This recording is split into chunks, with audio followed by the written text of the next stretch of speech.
I'm still posting my Instagram link real quick. So you guys just hang out for a second.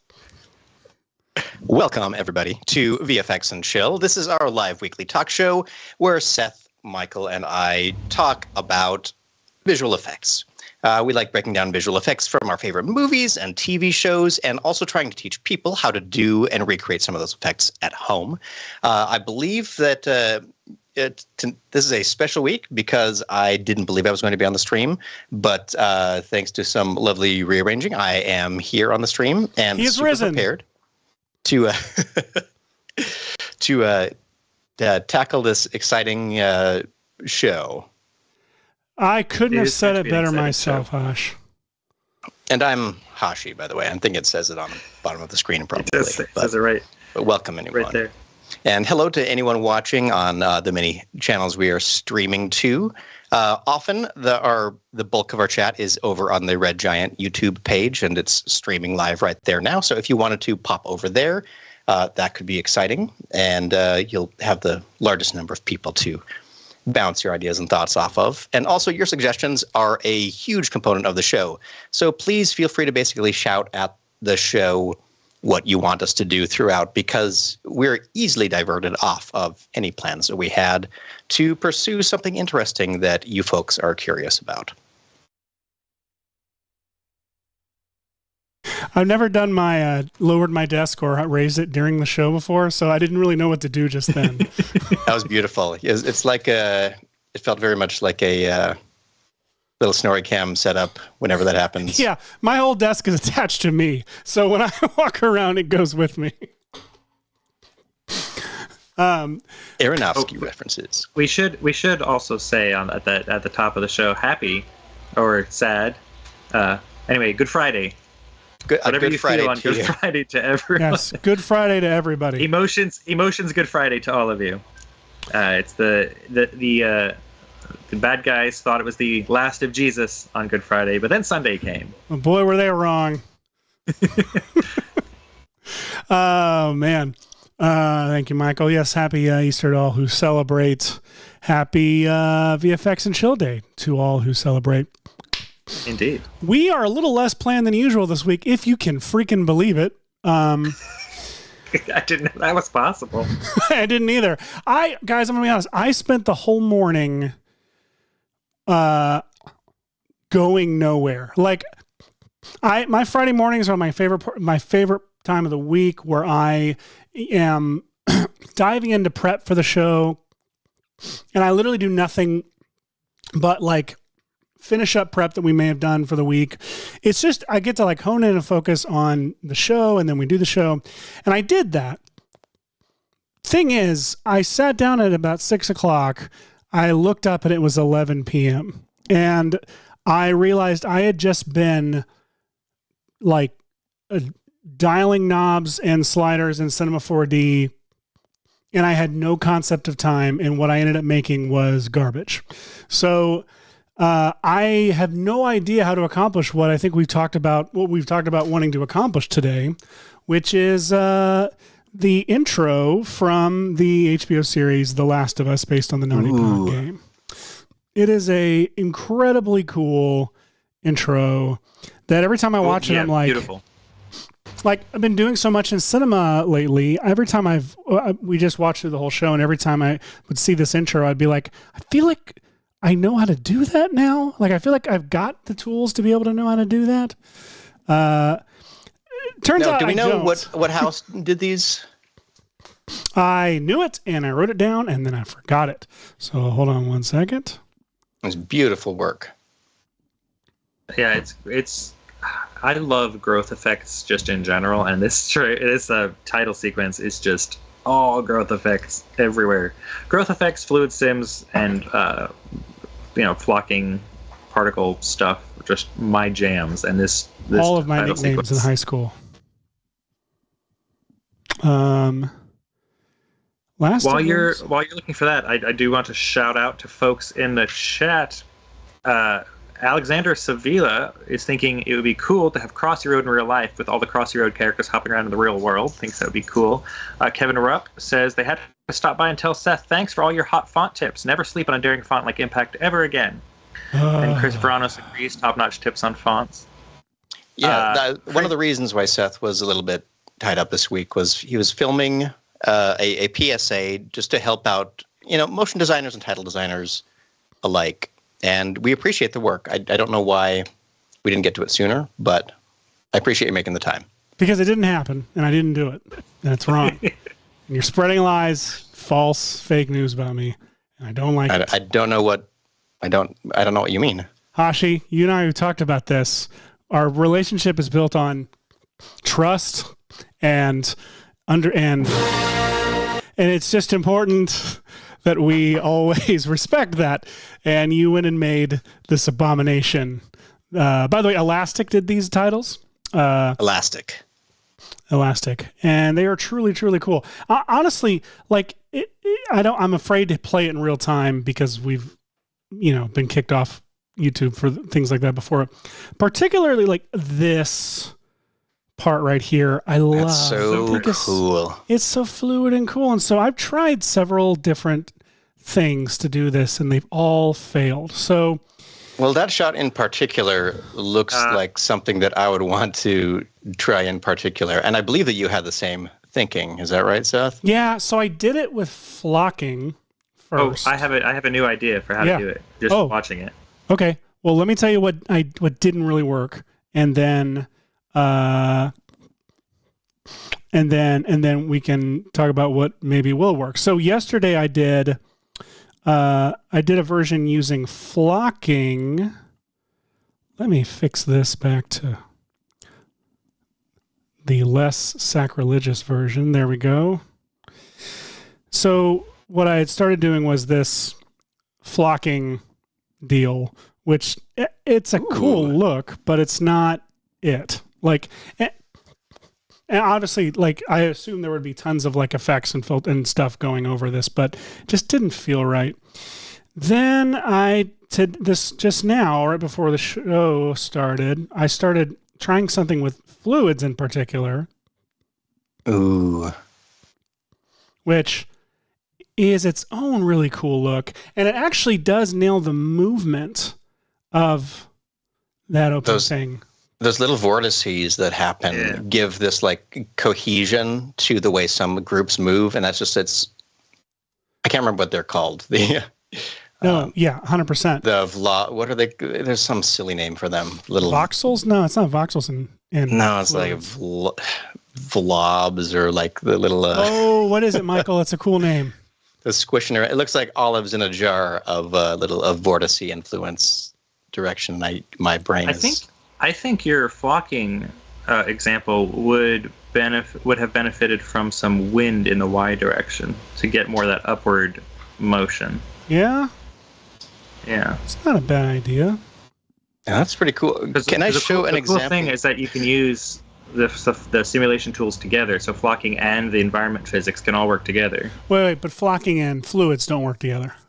No, and here's my thinking, you can have that lovely swirly vortice motion from the fluids, but then kill the particles off sooner and have them then spawn flocking particles afterwards. Interesting. Ooh. So your fluids go spawn flocking particles to get that kind of final branchy motion. So you get the initial burst that you get in the titles, and then they branch out. So that's my thought. That's a fascinating idea that I think is worth experimenting with. Hashi, what do you want to show us?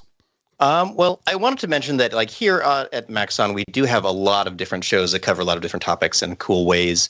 And since we're diving into this topic, I wanted to, it just reminded me of this render that the very talented Ellie Wade sent me in March of 22 for some unspecified project that was done with X particles in Cinema 4D.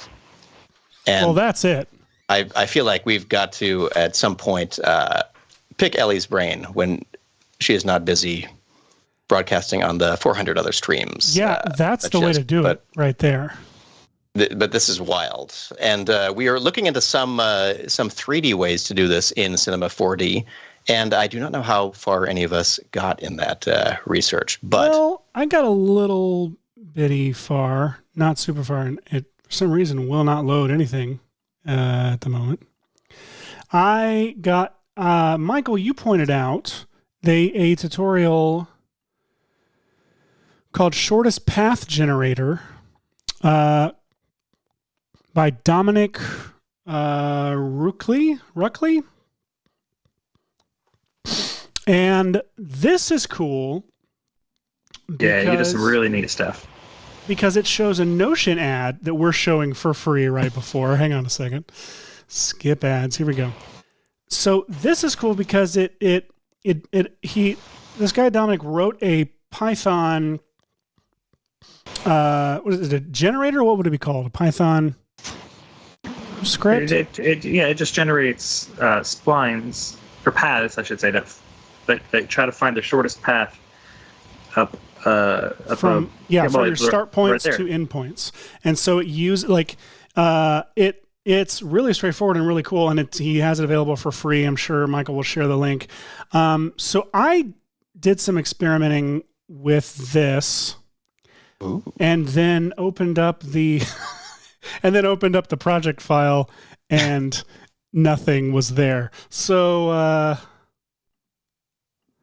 Let's see. Is anything unchecked somewhere? Oh man, let me see. There's also. I mean, learn some really cool things. Find it.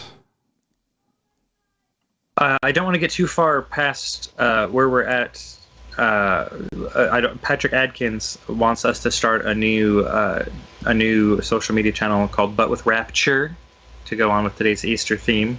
Freebie Chillweather says Sunday is in fact Christianity rebooting itself after a crash, which is entertaining. James in the English Bulldogs wants to know if we've heard of the Teletubbies. No. Hello from Australia. We've got viewers watching from Australia today, which means you've got to be welcome. Late. This has got to be late for you. Yeah. Jason Murphy says they tried something with autofill once. There is a plugin for After Effects called Autofill that does try to do a sort of organic growth thing. I've seen that. Not be very 3D, but could be very cool. Totally. But part of me wanted to not have to buy anything before I did this. Yeah. So here's what I did some that shortest path generator thing on the Velociraptor. And this is just like Hollow Man. It absolutely is. Looks way more like Hollow Man. These are just temporary textures that I put on it. I also so I tried that, and this is being done with a whole bunch of stuff, probably all wrong. But here, if I take this this sphere generator and move it around, if it'll let me, you should be able to see stuff start growing, and I don't know why it's refusing to move quickly. Yeah, if I expand this sphere, it then grows these things, which that's fun to play with. And I did it the most ass backwards way, that I think is totally wrong. I think is worth starting from scratch today at some point. I did consider thinking. There was a thing with thinking particles that I saw a tutorial that seemed really cool and worth trying, but then I didn't do it. And the only other thing that I did was Chris Schmidt's what's that one called? Ricochet is really great for. Oh yeah, I think it's the equivalent of basically shooting a little laser that will bounce all around the inside of a 3D model, like a game of Breakout. Yeah. I can't. You can do a lot of really cool stuff with Ricochet. I love Ricochet. Yeah, Ricochet's pretty cool. Anyway, that's now the way that this is basically working depends a lot on the way that you've subdivided your model and what paths can be created based on that situation. So I found that the tutorial, and I think that did we link to it? I don't know. We did. Yes. has some really cool techniques for procedurally doing a lot of this stuff in non-destructive ways that I didn't know could be done when it came to geometry. Specifically, the what was it called? The correction tag? Correction. Yeah, crazy. So let me see if I can kind of show that off. If I take my like mesh, turn this stuff off, and what would I need to like deform it a whole bunch, right? And do precisely just all kinds of shit to it. Let's see. So if I drop it into the deformer or the deformer into it? The deformer into it. Thank you. So deformer. Reverse like that. If they're peach, things go into them, and if they are, is it blue? They go into things. Green and purple. Green. Yes. Come on. Super intuitive. Green are generators, and the purple are the deformers. What's one that's gonna sweep, thicken, subdivision, surface are all generators. They create geometry. So you put in the sources that they're creating off of. The purple things are the deformers. They don't create anything. They just bend, morph, mesh the things that they are attached to. You don't have to put them as children of the thing, by the way. If you put the thing in the same group, John Carpenter's be in the same level of hierarchy. So if you had, for example, a null object with like 10 things under it, and then you put a deformer in that null object, it will deform all 10 of the things. So basically, anything at its level of hierarchy will deform. So if my calculations are correct, this is what's so cool about correction. So if I added all these deformer, and then I wanted to do some point selections in here for, whatever reason, I click on the mesher and it immediately goes back to the undeformed version. Yeah. So, but what Hashi was pointing out was, if I add the correction, where is correction? It's right the here. 5 down.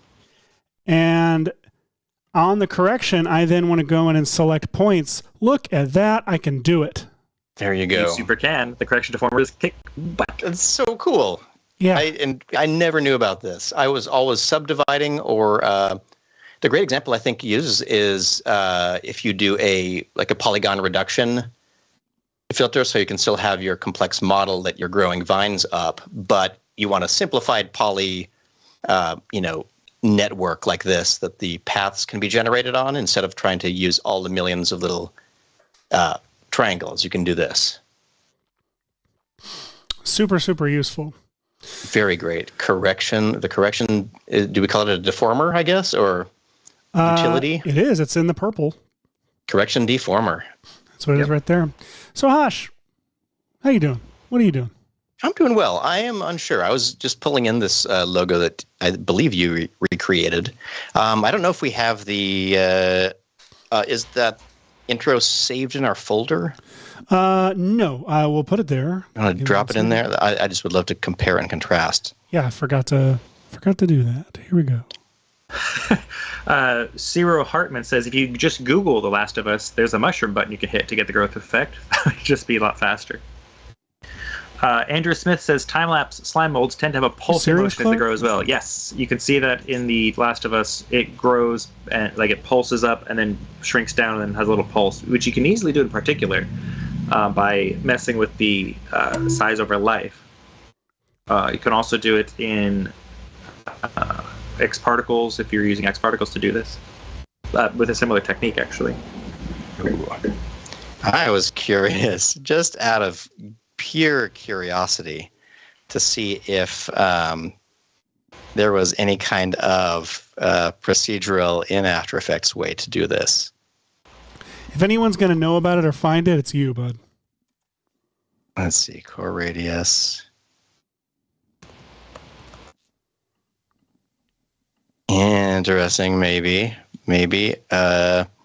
Alpha obstacle. Oh, I should put this on the actual thing. Let me try that. I'm trying the advanced lightning effect. You're gonna do the lightning on the title, and I'm going to turn. Let's see. I have one copy of the title here, and then a duplicate copy of the title with the advanced lightning on, and I'm going to check decay main core. I'm going to put the start maybe over here and the end over here across to the other side. This is on bouncy mode. Let me try strike mode. let's see, the core settings. Let's turn up the core and see what it grows. Turn up the core. It grows that. Also, an hey, alpha but obstacle, check the footage folder for that intro before I forget. This is a setting that I didn't know about actually for a long time. But I'm going to turn down the opacity Alpha of the title. Obstacle is so cool, and so few people know about it. You can do a lot of really neato things. Alpha Obstacle? What?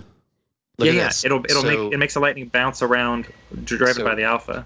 Yeah. So here it is, just hanging out with alpha obstacle kind of at 0, and as you turn it up, it forces it to the alpha like disparity parts of your image. So if I turn it up a little bit like this and I move the strike point like that, this lightning is going to generally want to cling around sides of this, see, like that. And I could even turn it up maybe a little bit more, maybe 0.7. There we go. So that's, it'll sort of look like it's wrapping and grabbing stuff. The only problem with this is you can't generate a whole lot. So I'm curious if maybe an omnidirectional one from the middle.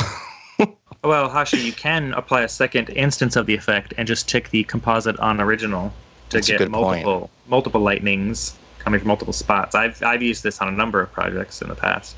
Let's see. Oh, here we go. So you could animate. Oh, yes. Yes. Oh, man. Okay, so what I like about whenever I find some effect like this is I try to think, well, first of all, this is not a smart way to do it, probably. But it is always a very curious process for me to try. Let me turn up the amount of forking so it gets a little bit more virally looking. It looks like the strike doesn't go very far. How do I get it to go farther out? Is it just the core radius? No, it's not the core radius. Do I have to say a two-way strike? Yeah, maybe? Two-way strike. There we go. And now these two will try to connect. I'm over here just like repeating what you say really fast. Like, yeah, two-way strike. That's it. Whoops. Oh, I forgot I had particular already going in here. Hashi, if you go to your expert settings, you can turn down the core drain if you wanted to do not a core drain. Turn down the core drain. Yeah. Drain the core. Not related, but related. I was saying if you wanted to do it not a two-way strike, you could two-way strike. Turn that down and it would reach farther. There we go. I can say main core collision only. So look, now only the main core is going along the letters. Oh, that looks so good. Other stuff. Okay, we're gonna figure this out. Yeah, you're gonna make just a pure like metal Last of Us intro.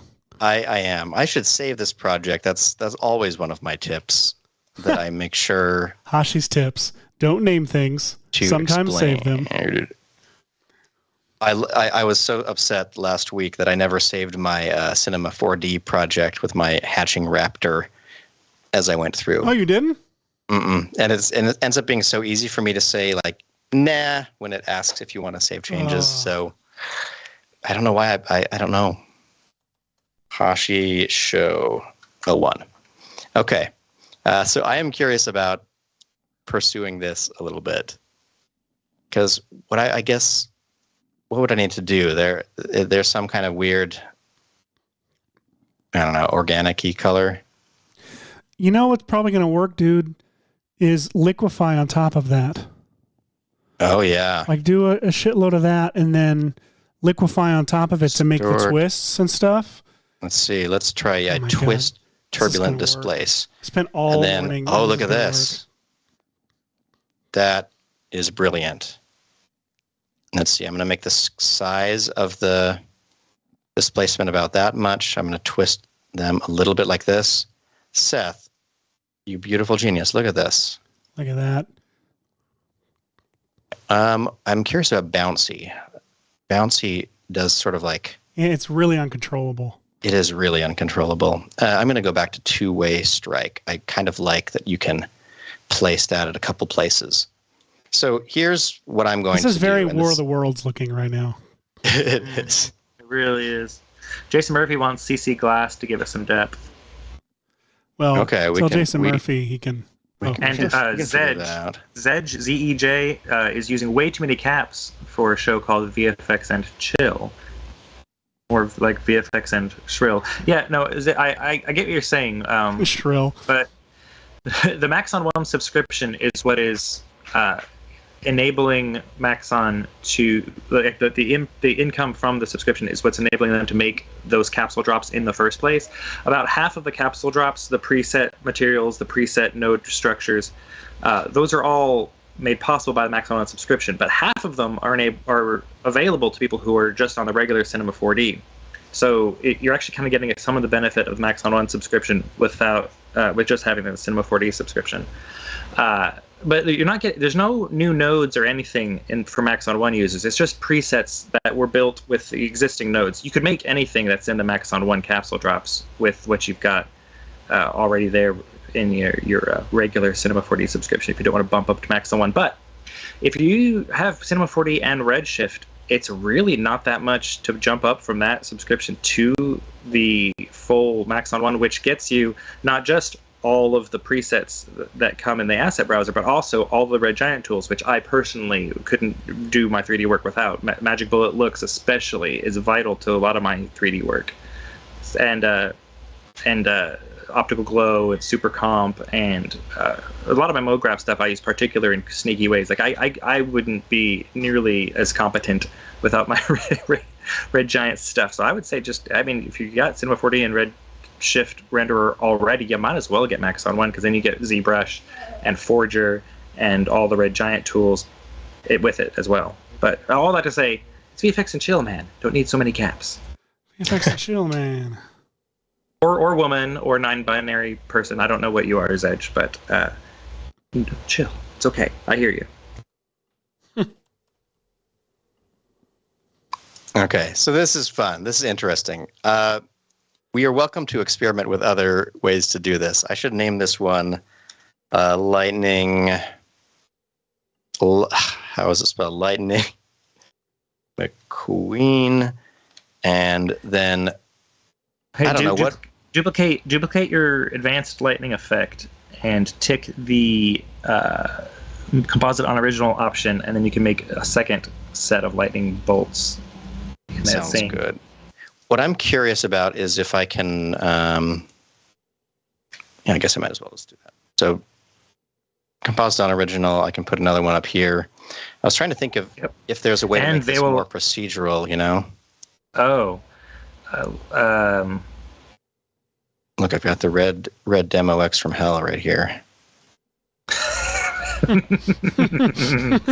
You need to register your plugins real bad. I feel like they should do that. They should just get more and more aggressive, the watermarks in situations like that. Ooh, that's cool. If I pull it too far away, it doesn't really grab anything. So this is a weird thing that you could, I guess, do with the advanced lightning plugin. Oh no, it's a little bit unstable though.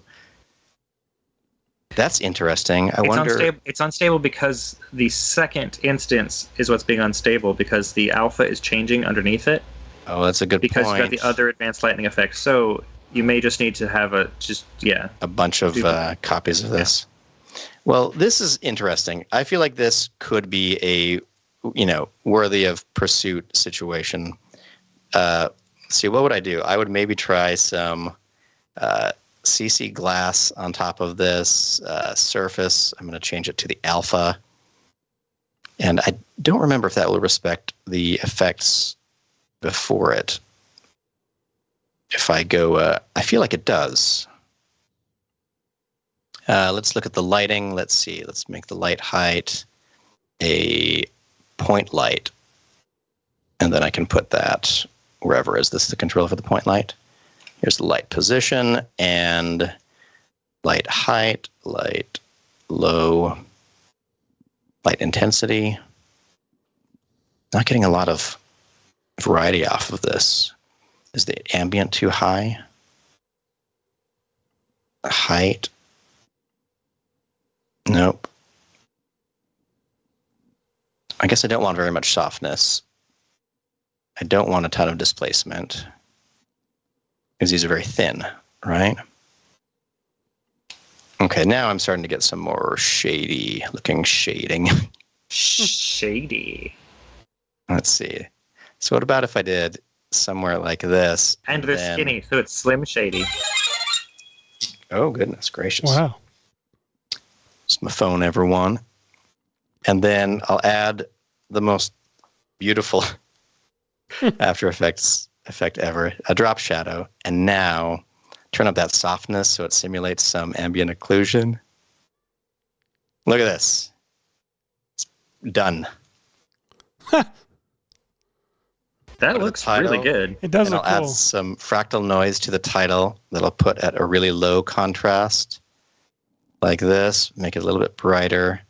And then I'll add some roughen No, say edges. you also change it from rusty. basic on the fractal type to crap, what's the good one? Terrain, I think. Oh, that's a good. Let's try terrain. Oh, there we go. That's fun.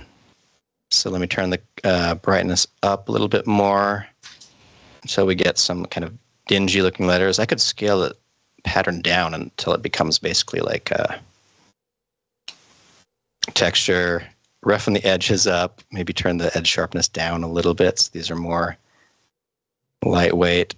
I'm not looking at the reference anymore, which is one of my great secrets to getting through doing graphic design is never look at the reference. Never tell me the odds. Never look at the and never surrender. Here we go. Done.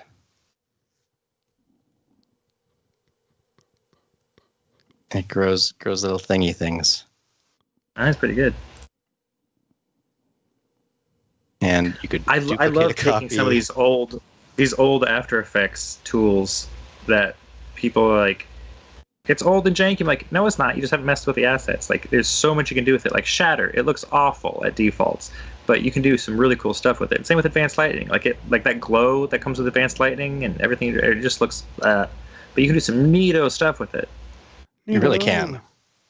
Colorama is also in that mix. Like, you apply that at defaults, and everyone's like, why would I want this? There is so much power in Colorama.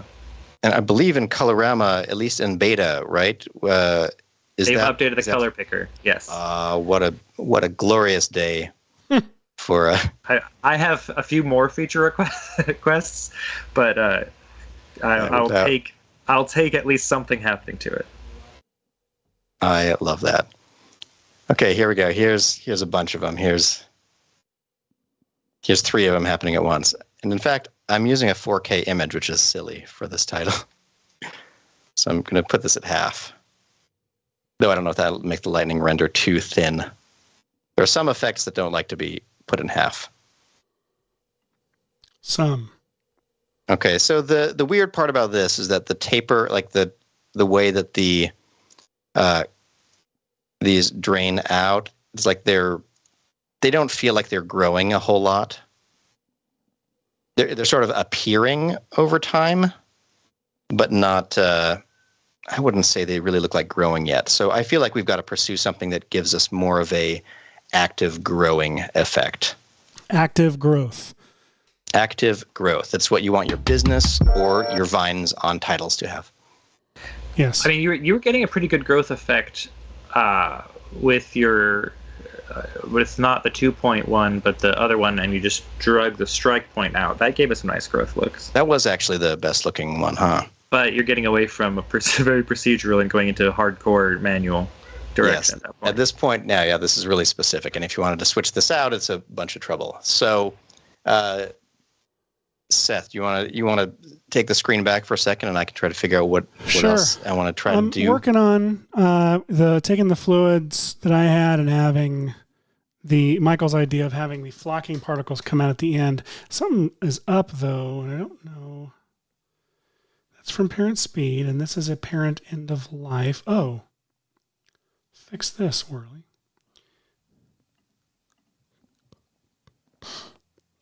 So I'm. Ooh. It gives me the motion I want. I'm trying to see if I can get tendrils. You know, the other thing, it has this like. It's like almost like a vector blur. There's some way to like get it to feel more.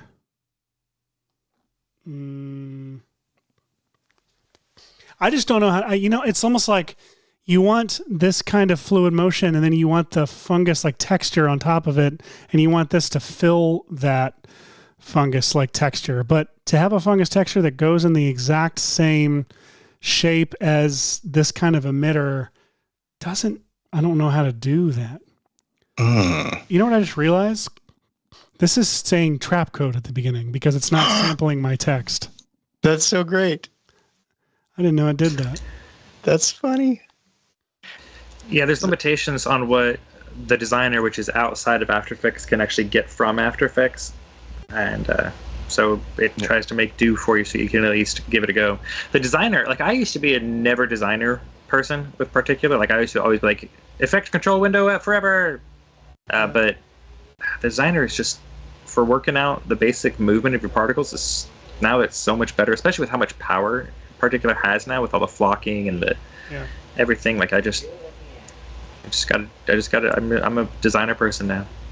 It is always amazing that to see the is almost like it feels like under the hood advances that Trapcode has made since it was a cute little like red particles flying around generator. Seth, I think you should make these particles green and then invert them so that instead of being bright where they're together, they get darker. Oh, interesting. Like just change the color to green and then add an invert effect on. In After Effects. So right now I'm doing a screen over life, but you're talking about leave everything as it is, but just change the color to green so that when you invert it, it's red. Because I could also just do black. This is a cool technique you can do because the blending modes are only additive within Particular, but if you choose to invert them, you can get the equivalent of a multiply. I could also technically do like grayscale, couldn't I? And then invert it and then do like color vibrance or something to recolor it. Mm-hmm. You could even do the new. Oh, I guess it's in. Is Colorama updated only in beta right now? I don't know. I live in the beta, so like I have not. Oh my gosh, you live so dangeously. I feel it's so unsafe. The public beta is just generally speaking almost all the time better. I had a few weeks where I was doing that, but it was something like I felt like I was being the first person to like drive a self-driving car and just trying to assume it was not going to hit a pedestrian. Ooh, these flocking things are starting to work. Okay, hang on a second. Did you say these forking things are starting to work? I said these flocking things are starting to work. And they're cool. I'm so surprised that there were no jokes made over Red Giant Slack as we were developing all of our flocking terminology. None made. Not a one. Nobody made a single joke about flocking.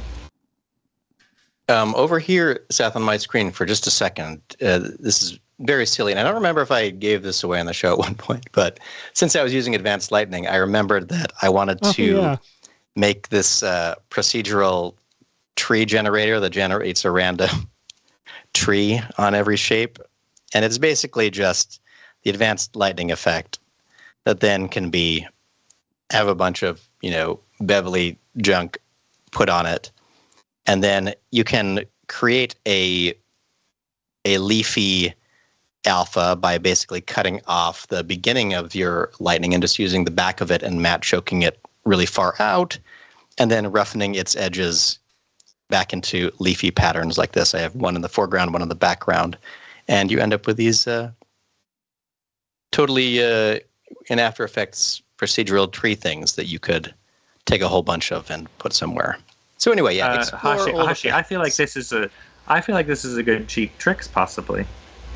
I'd been considering doing a complete, like the whole Cheap Tricks was going to be this Bob Ross, in the style of Bob Ross thing where you use just After Effects to generate a whole bunch of happy little trees and turn them into a scene.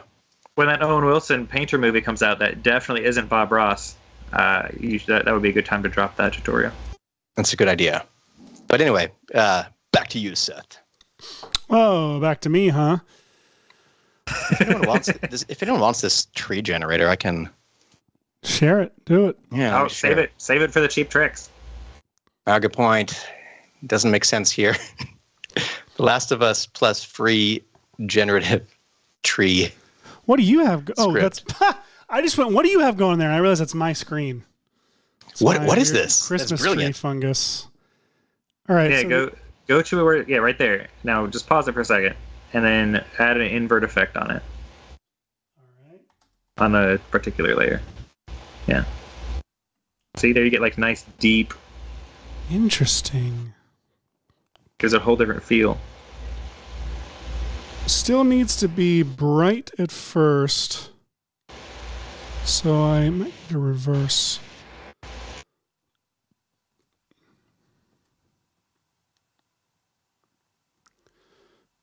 Interesting. All right, I'm going to turn it off for now.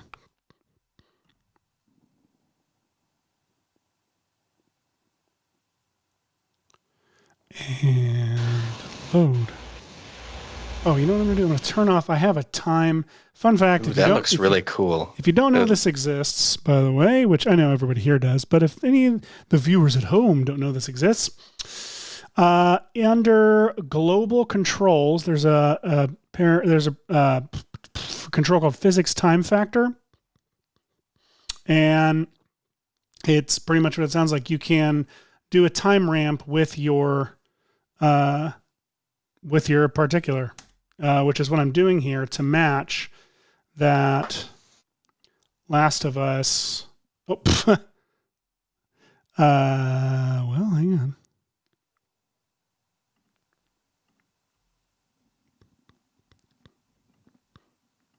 I'm really curious to try out this shortest path generator thing. So I'm going to hop outside and try to install Do it. install that plugin. You see, like the vines in the intro do this like kind of time ramp thing where it's slow and then it's really fast and then it's slow again, which I originally tried to accomplish with velocity over life, but then I found this physics time factor thing was actually the best way to go about it. So, what I'm doing here is Depending on how you're doing the kind of pulsing size. For those who don't know, velocity over life is a relatively new feature added to Particular that is extremely handy for a bunch of different reasons. I like using it when I've got particles spawning off of something that I want to be recognizable shape, so like a logo or text. If the particles emit from that shape and just immediately fly away, it's really hard to actually get a feeling for what that shape is supposed to be. But if you have the velocity over life ramp up, so they kind of spawn and then slowly move away, it really helps your text or logo have readability.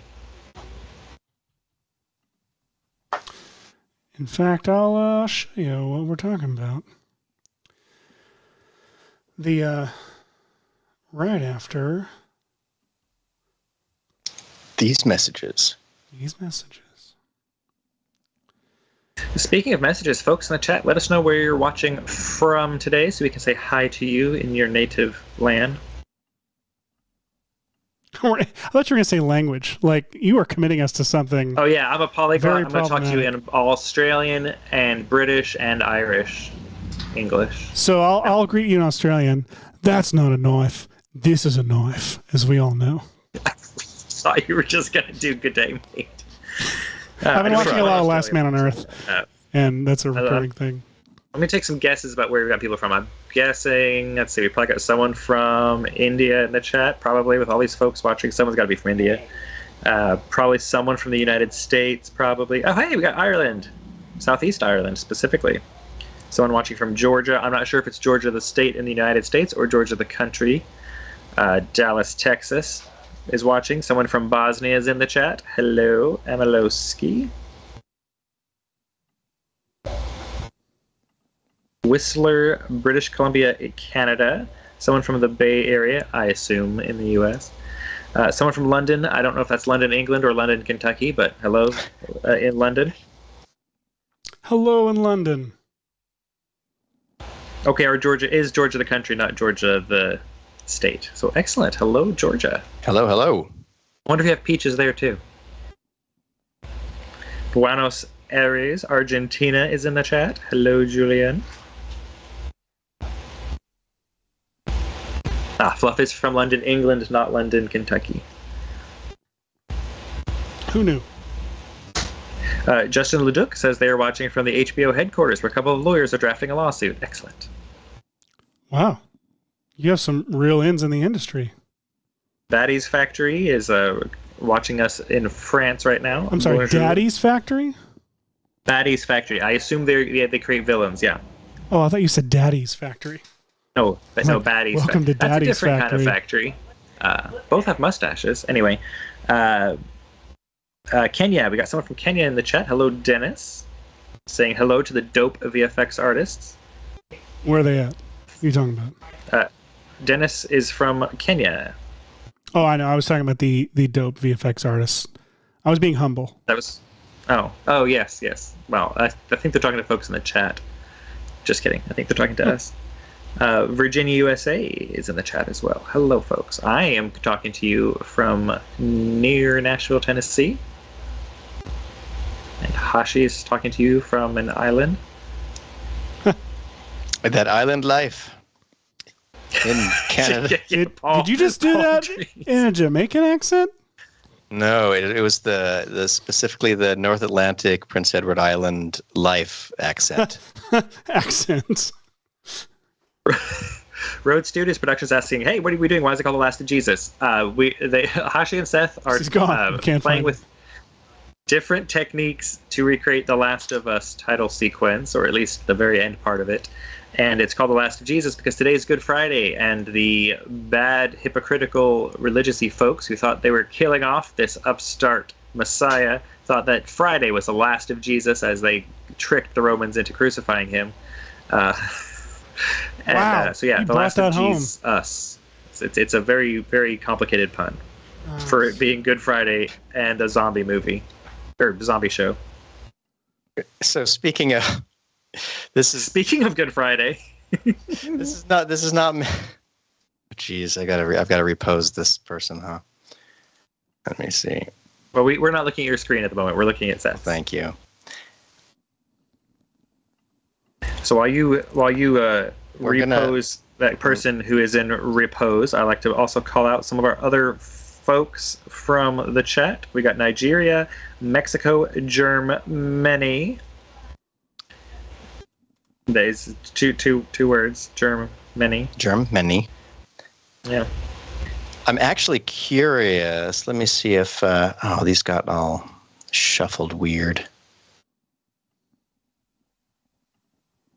I'm sure all of us would love to know what you're talking about, but we're looking at some very cool looking particles at the moment. I don't know. They are very cool looking particles. I'm struggling here.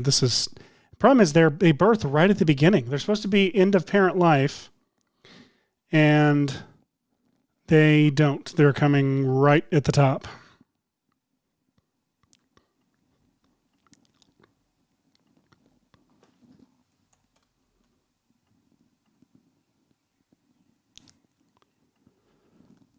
Oh, well, maybe that's why.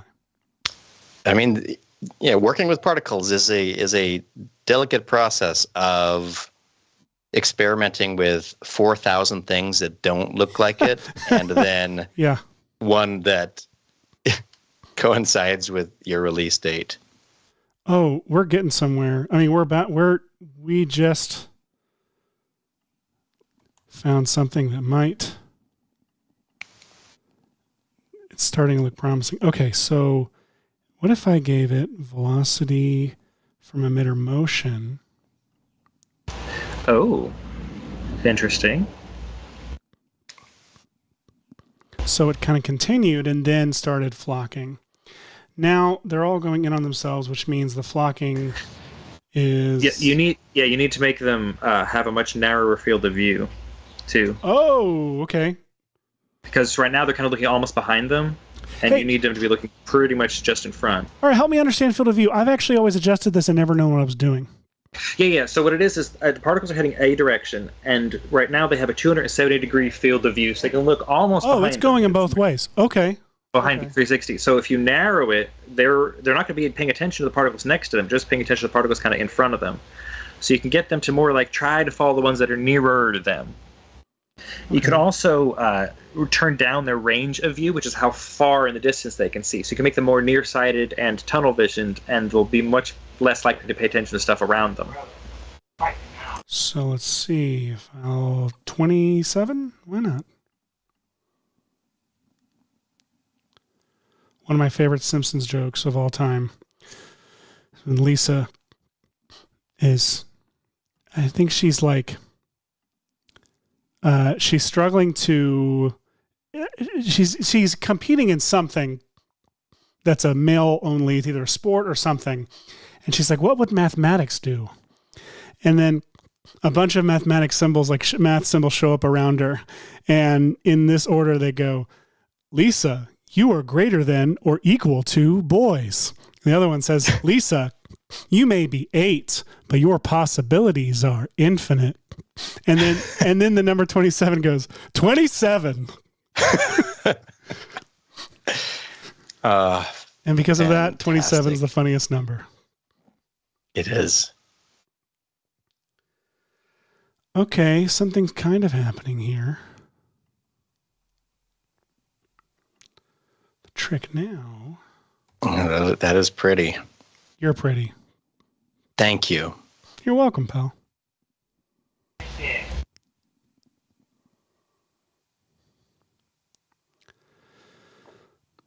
I don't know, man.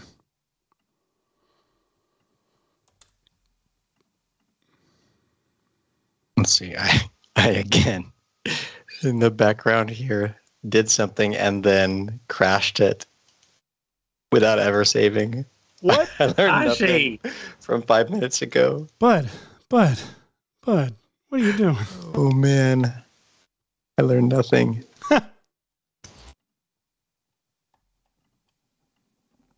I am going Can I just say how much I love the new presets, in particular, like, you got so many more lovely preset color options that you can just grab from instead of like just trying to make something up or hitting a random button until you get something you like to look up. Like, so pretty.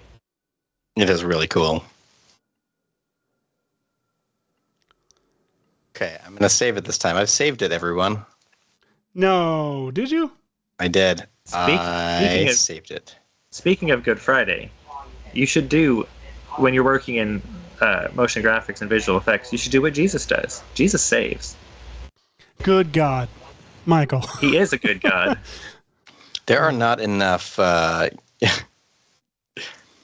denominational graphic tip posters.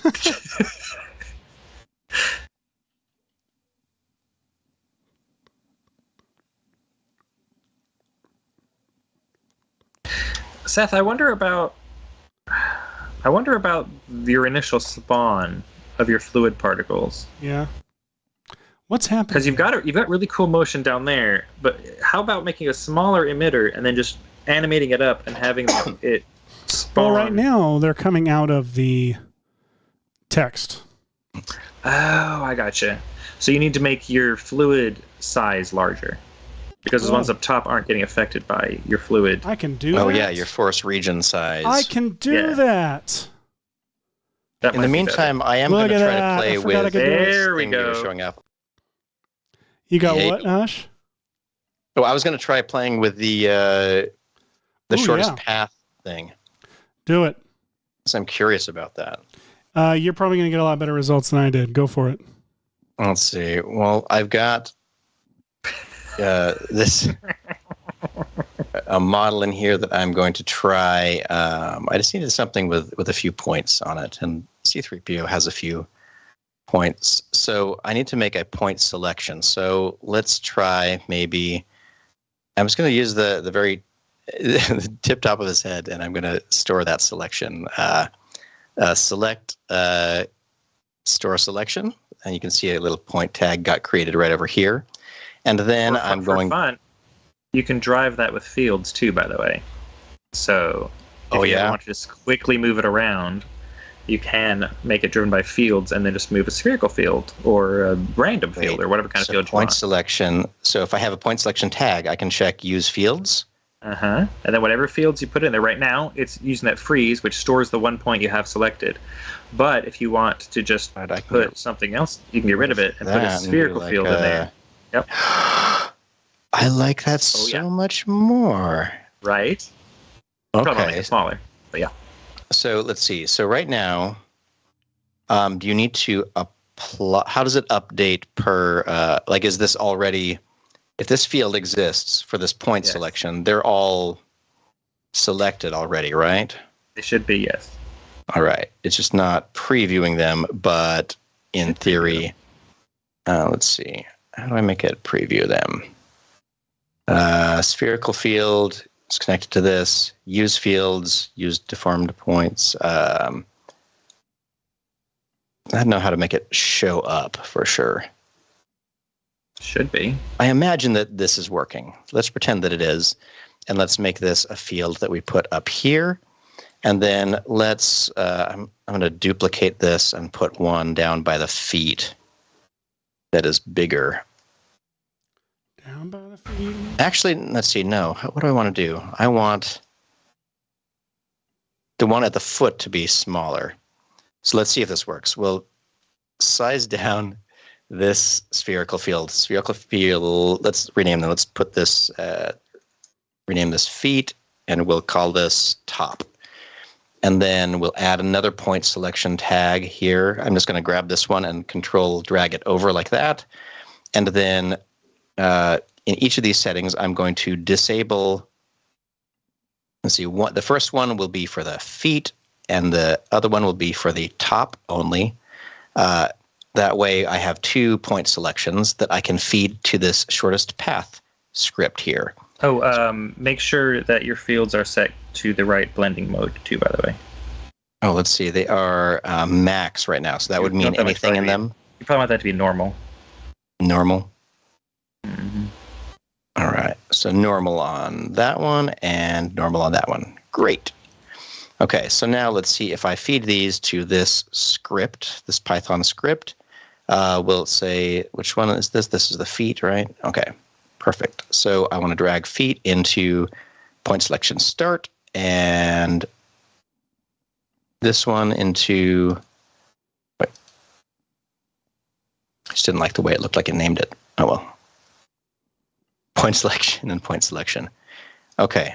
Now let me see if this is generating anything. You can rename the point selection so it's easier for you to tell what's going on, by the way. Let's see. And that is... So it's on the basic tab. Oh, the basic. Here we are. So this one is the feet, right? And this one is the top. Okay, so right now, these fields are supposed to be controlling a point selection. And if I were to move this one around, I would expect for some of these to be trying to connect. You should see them. Why are you not seeing them? Let me double check the settings in here to see if... No, I'm saying like you should be able to see the point selections. Like I don't know why you're not seeing them. Do Gerard shading with... Yeah, nope. Never mind. Shut up, Seth. Let's see. Yeah, you should be able to see the point selections. That's what I would think too. Expose on object? Oh, maybe. I feel like there's always a little checkbox that just says like, do it. Hang on, let me try it on my end. Make sure I'm not missing something. Clip. Add. Someone in the chat has a suggestion. Feel free to use it. Clip to shape. Remapping. Strength, inner, offset, min, clamp, multiplier. Yeah, I don't know why this isn't selecting points on C3PO. Because I can select points, right? Yeah. You just but this one, my field is not selecting stuff. Hang on. Let's see. Man, I'm unsure about this. clip to shape. Does it not like spherical fields? You're trying to do it with fields. Is there any reason you're not trying to just do it with points? I just thought it would be nice if I could wasn't able to get move the them fields. around. I wasn't able to get the fields thing to work. Okay, fine. We'll just paint the toes right here, a couple of little pieces right there, and we'll store that point selection. Whoops. Wait, was that a situation where you have to use the correction deformer? No, this is just I'm just using it on the plain geometry. Oh no, but I mean when you did the fields. I don't think so because nothing would have changed the points of this thing. So yeah, you're right. Anyway, we'll use this. We'll try it out. We'll go to here's the point selection, and we'll call it feet. And then let's select a couple of points. Let's try the this finger right here, this finger right there, a couple points halfway up the shoulder, a couple of them on this side of the face, and maybe some random points throughout the body like that. Take those and we'll go to select, store selection, and then we'll name this selection end. I love that I'm inconsistent all the way throughout whatever I name things. So they'll start at the feet and they will move to the end.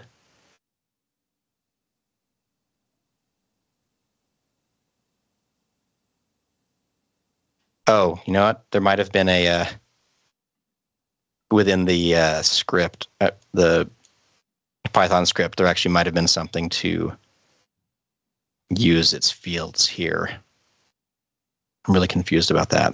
Though I think this is just porting over the information from there.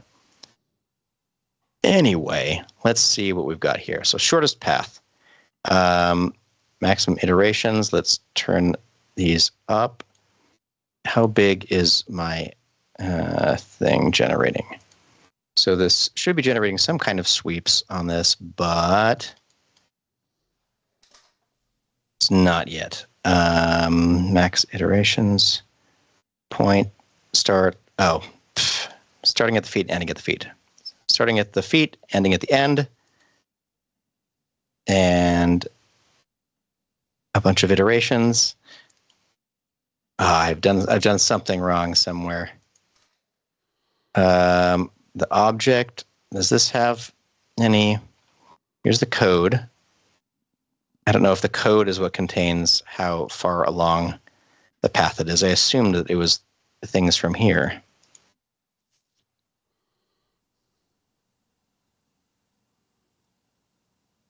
I don't know what I've done here. Do I need to play? Well, Seth, this was way less interesting than I thought it was going to be. And mostly because I didn't have the patience to... This is what I was expecting for this episode, though. Examine. So. We're an hour in. We're going to have to switch to doing something cool. I did find how to easily see the selection that's driven by fields, by the way. Oh, please. You just double-click the points, that tag. Oh. No, that can't... So if I were wait, you weren't double-clicking them? So if I were using the fields and I had this one here, oops, and then double-clicked. Mm-hmm. Of course. Life. Wait, now can I move the... Okay, so I can't actively move the field and just watch. Yeah, you can... It's a selection that needs to be taken into account. Well, I mean, there's ways to make it visible. You could do a cloner or a matrix object and clone onto the selected points to make it easily visible. You could do a vertex map. There's lots of ways you could do it to make it quickly visible while you're doing it. Let's put it down here by the foot again and then select it. So yeah, so that is those points right there. And my shortest path is using these 2 point selections. And do I have to check use fields on the end? No. No, you shouldn't. I can't remember the tutorial, how you went about doing it. It's all good. I am likely just completely skipping something that I'm very clearly supposed to do, or my sweep object, or my something got just got thrown off. What happens if when you play it, nothing happens? I just don't remember if this has to. Do these have to? They don't have to live inside this, do they? No, they do not. Okay. I do know that this thing technically works because look, here it is. Here it is set up with. In this case, he's using a polygon reduction. I think you do have to feed in geometry though into the thing. So go to geometry. It says a polygon object. Yes. the top field. Yeah. Oh. Yeah. You need to tell it what object it's looking at. I'm so sorry, everybody. Don't apologize, bud. I'm such a dummy. No. Look at this. It's beautiful. See, it was trying. It was trying, and I frankly, I'm disappointed in the chat for not mentioning it. Yeah, stupid chat.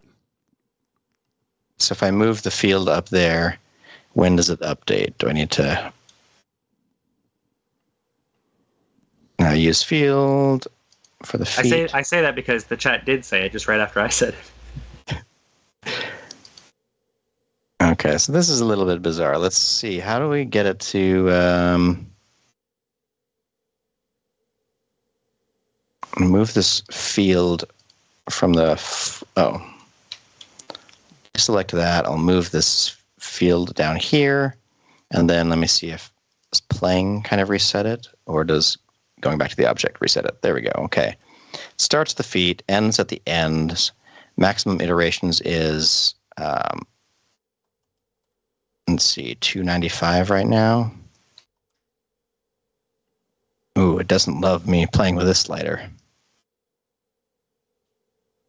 Okay, I don't feel like this is a high enough poly thing that these should be very far away, but maybe the whole model didn't get connected as much as it should have, because I feel like they're all terminating right here.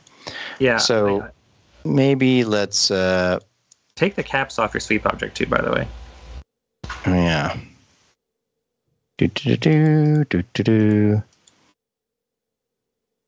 Okay, those are turned off. So did you optimize the model, like UO? Like not. Make sure you don't have any points selected before you hit UO. Or select all the points. Control A. All right. And then UO. Okay, let's see here. Although if some of those parts aren't actually connected to each other, it might be better to take the suggestion from... who was it in the chat? I did want to try turning up this connect and then turning the weld up until like these are all clearly touching. Sandro suggests putting it in a volume mesher to get just solid, and then reusing the remesher to get just a nice solid. Oh, smooth, that's a very beautiful clever idea. Yeah. Okay, so instead of redoing this, let's do that idea. So I'm going to drag this out of here. We're going to just disable that little sweep for now, so we don't have to pay attention to it. Now we've got our C3PO object right here. I don't need that field. I don't need the point selections, just C3PO. And I'm going to drag him into a volume builder like this. In here, you can see he's created this little voxel representation of C3PO. I'm going to go to the voxel size, and let's try turning that down to like, let's try 3 to begin with. 3 is exactly what I was thinking of. Perfect. So now he's there, but it's not a ridiculous. Because on the third day, thing. Jesus wrote. It's all tied. It's all connected. It's real, all of it. And there's a Star Wars line. Now I'm going to add. You need the volume. The volume mesher, and now so look at what we've got going on here. We have. I love this. The Stay Puft Marshmallow. The mesher. Body of 3PO. So we've got. The original model is being approximated by a volume builder and then being meshed over by a volume mesher. By a volume mesh. Cool, right?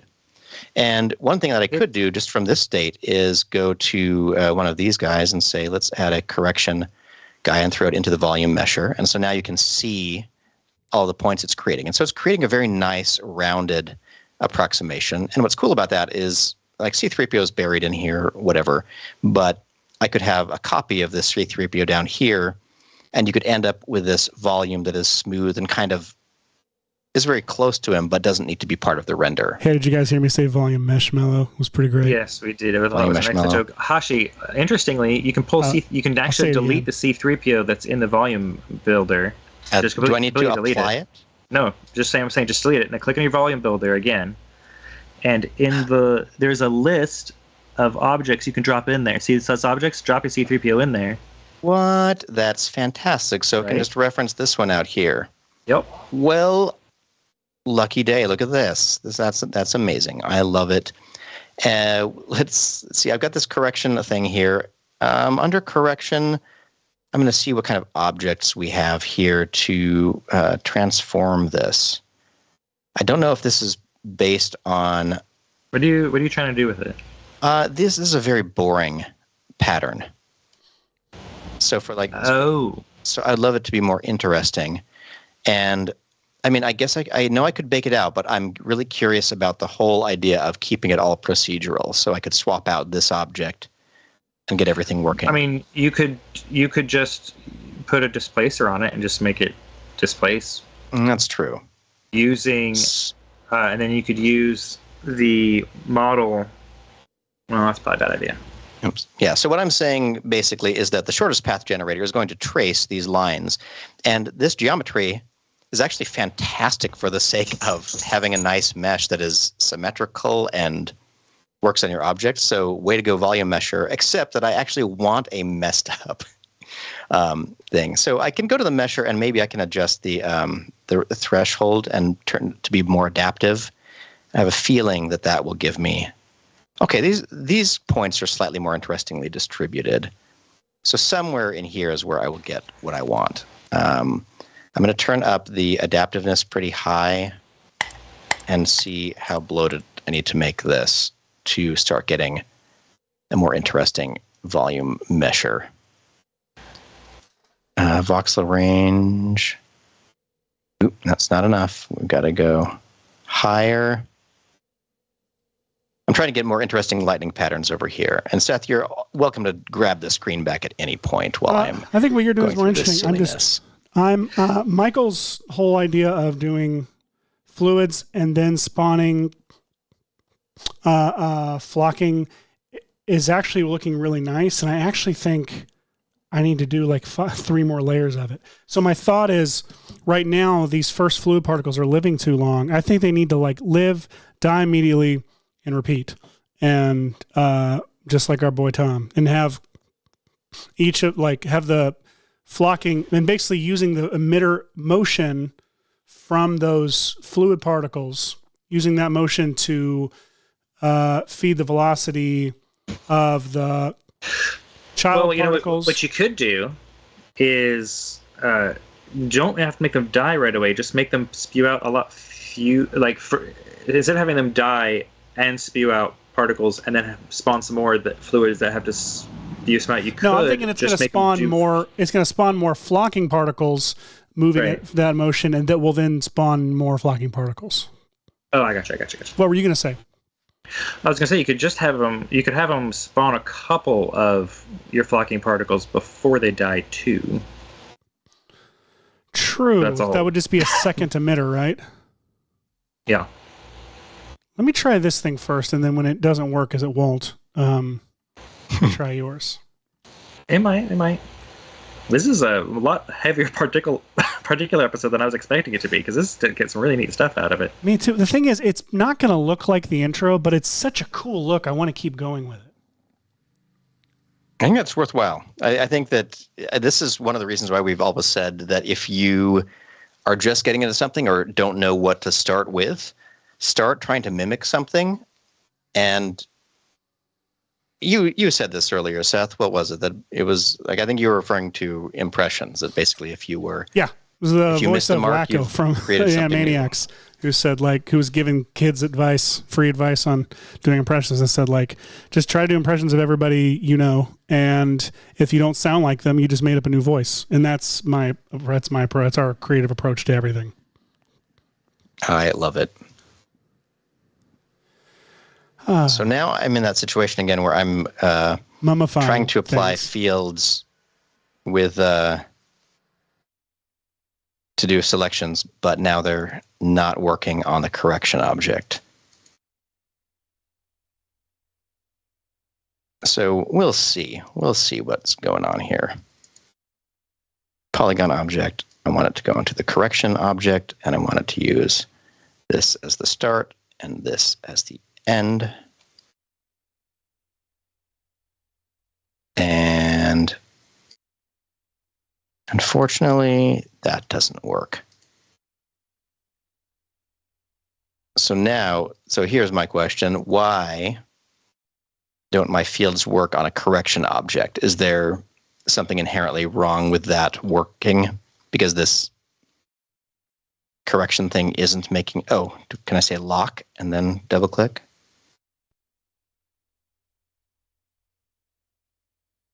No, bizarrely lock doesn't do anything. Update. Double click on one of these selections. Oh, I'm not getting anything. Do I need to switch these to add? No. Use deformed points. Why are you using a correction deformer? Because it's the volume measure, and I want to get the points on it. Because otherwise... Can you not just put the point selections on? Just drag the point selections onto the volume measure now. With those points, you can get all kinds of free miles. Don't delete anything. Just undo, and just drag those point selections over to it because you need those spherical fields. Does that not work? I just don't think that if I have the. We'll put in a connect object then. See if that does it. Let's see. A connect object is where in relation to the this volume measure. Put the volume measure inside of it. Okay, so put that inside here and put the and then put the tags on it. Like just grab the tags and put them on the connect object. On the connect? Yeah. Okay. See if that does anything. Connect. No, it was worth a try. It's not doing it. It was worth a try. And I'm curious if these were all if these were all grouped. Is it that the connection needs to be out, the correction thing needs to be out here, and then these need to be here and here? Would that select them? No. And it's spherical effect, opacity all the way around, use fields, basic. Whoa. Okay, but I can I do point selections anyway? Yeah, I can. That's silly. I don't like it.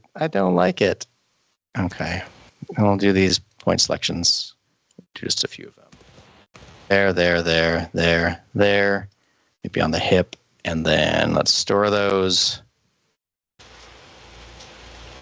I'm sure that there's a shortcut to storing these.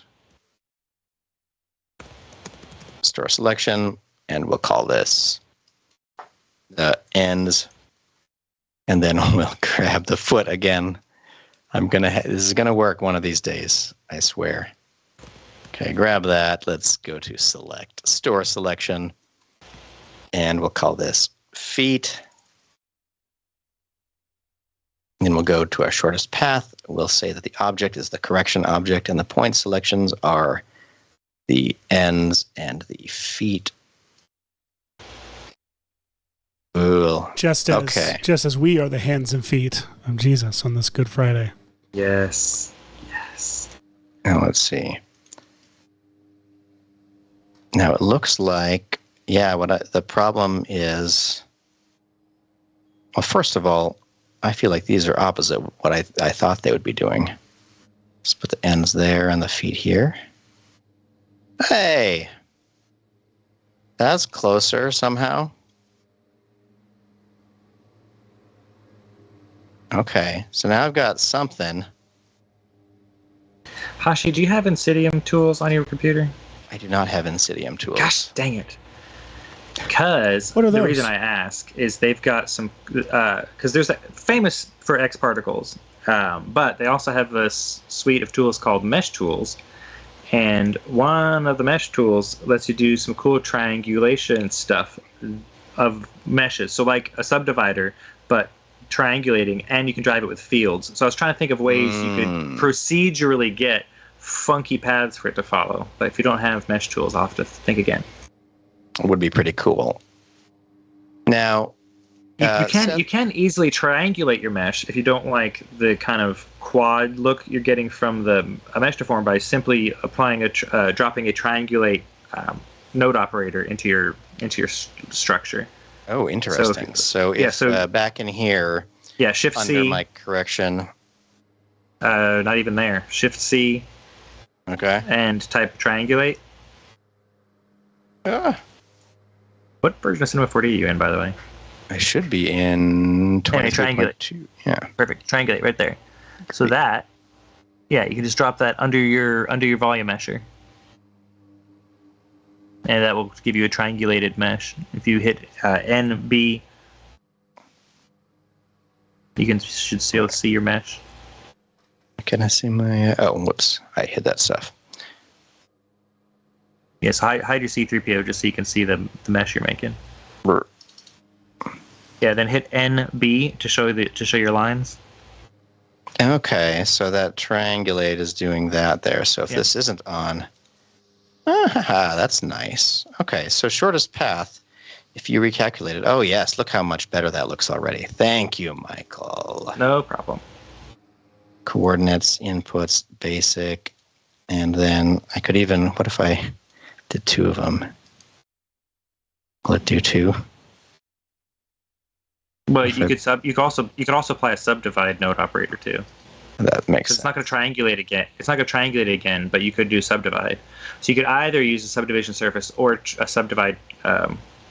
Just type subdivide.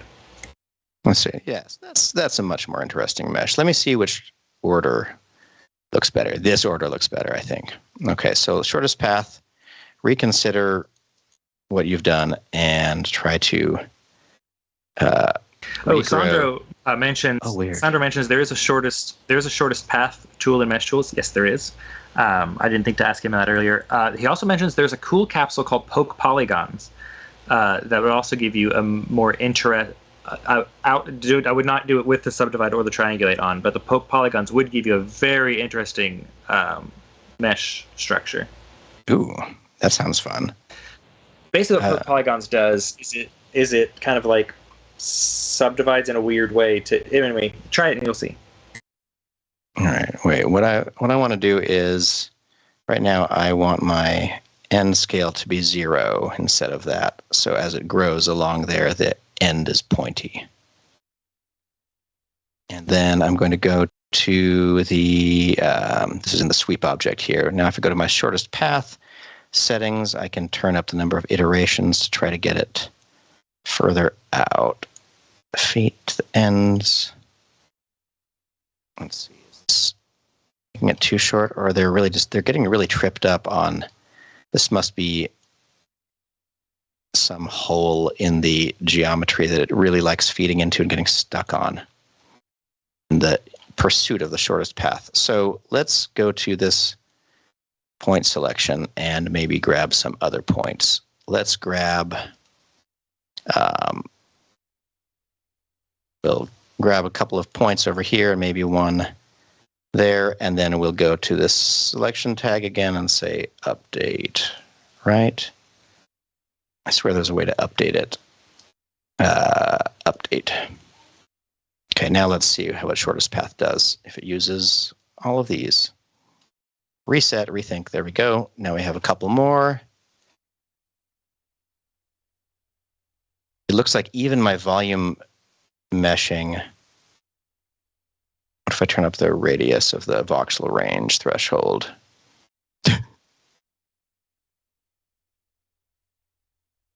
That's ridiculous. I have no idea what will happen to my point selection at this point. If everything got moved or if everything has a relatively similar place.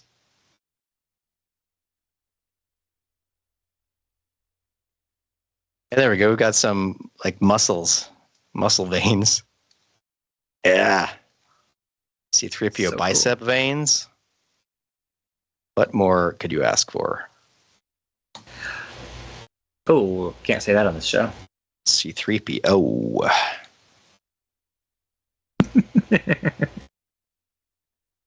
Let's go back to here. This is so weird. This is so weird.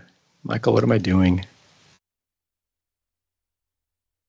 Volume measure. Let's turn this back down a little bit again.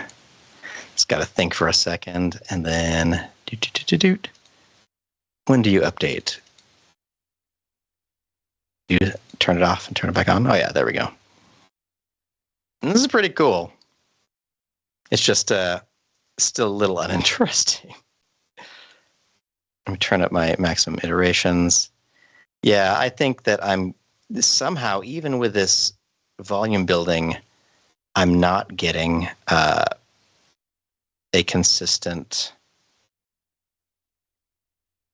Paths are getting not connected somewhere, and I don't know if I can turn this I up. promise the volume builder that everything's connected.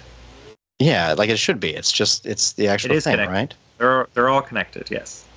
So I'm so confused as to why this isn't wanting to find the paths.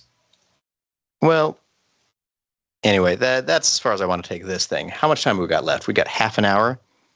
Wow, half an hour? That's it?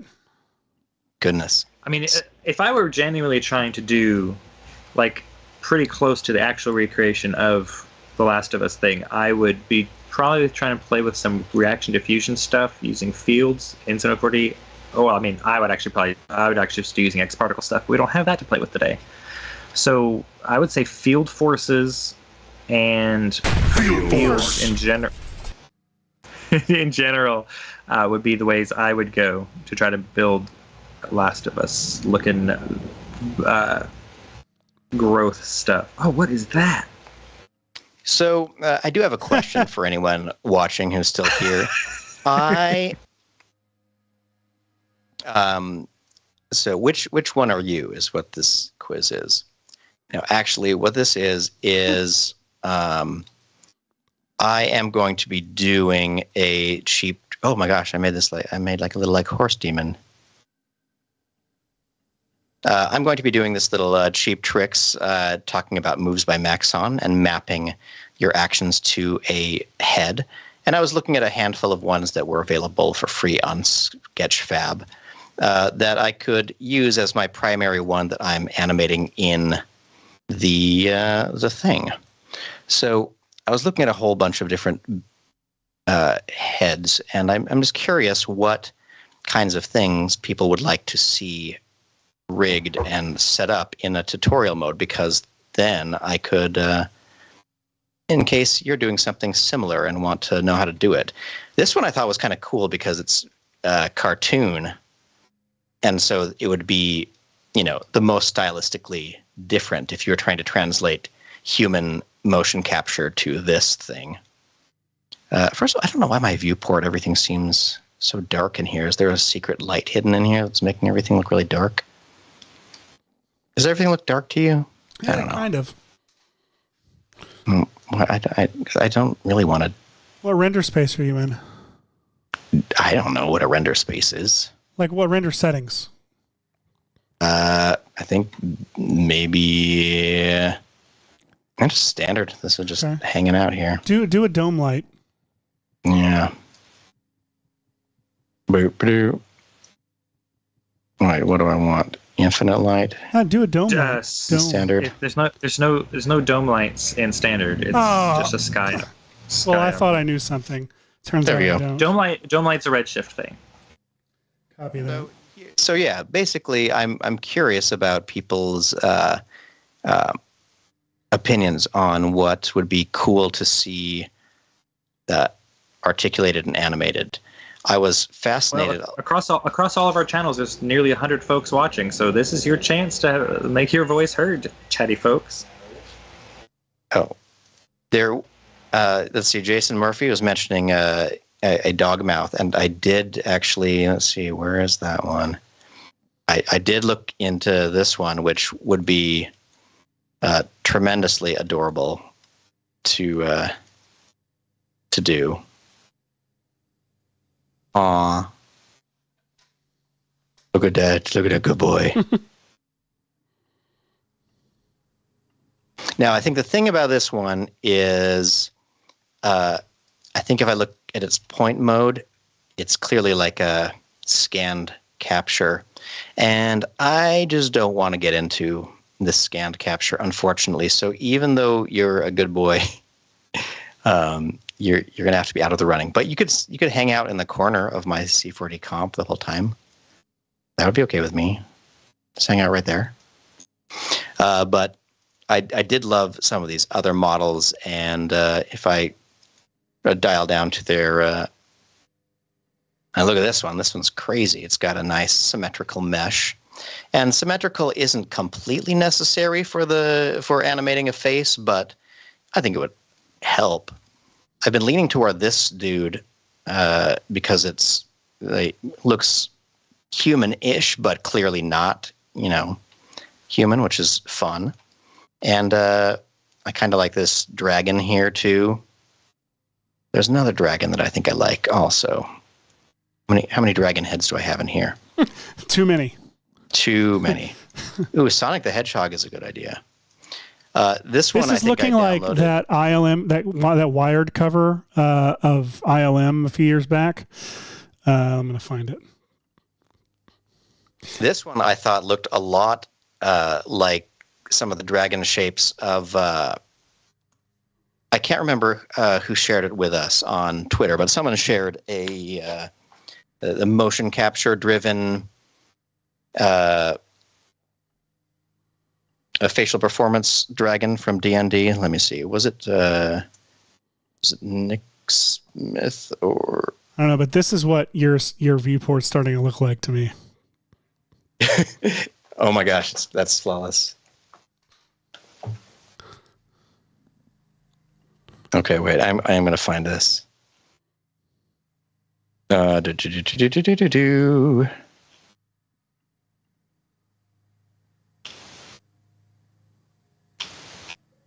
need to wait on me in case you're.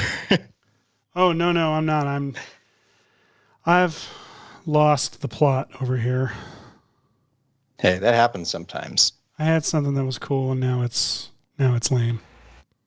Oh. Well, the chat is a fan of Upper Class Bear. Someone wants a hand puppet or a Muppet. Someone wants the Creature of the Black Lagoon. Upper Class Bear. And Sonic the Hedgehog version 1 is also a request.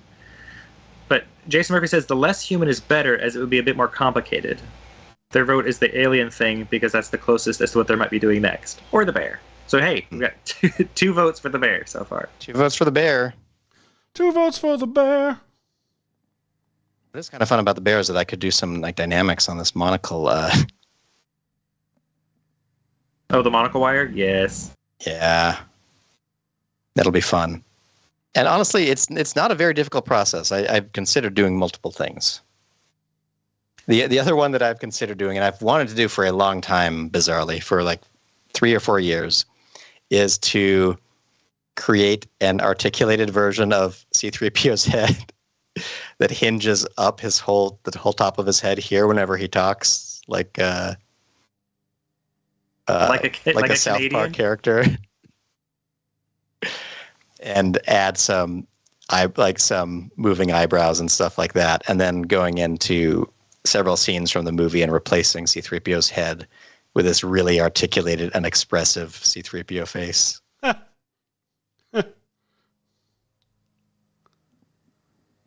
Right. This bear feels like it's winning out. And look at the beautiful, beautiful flow of these. I should find out who made this bear. I will, of course, for whenever we have the... I will find out. Think about it's called Stylized Bear Head. Oh, yeah. Famous Stella's bear head. Classic. Where is...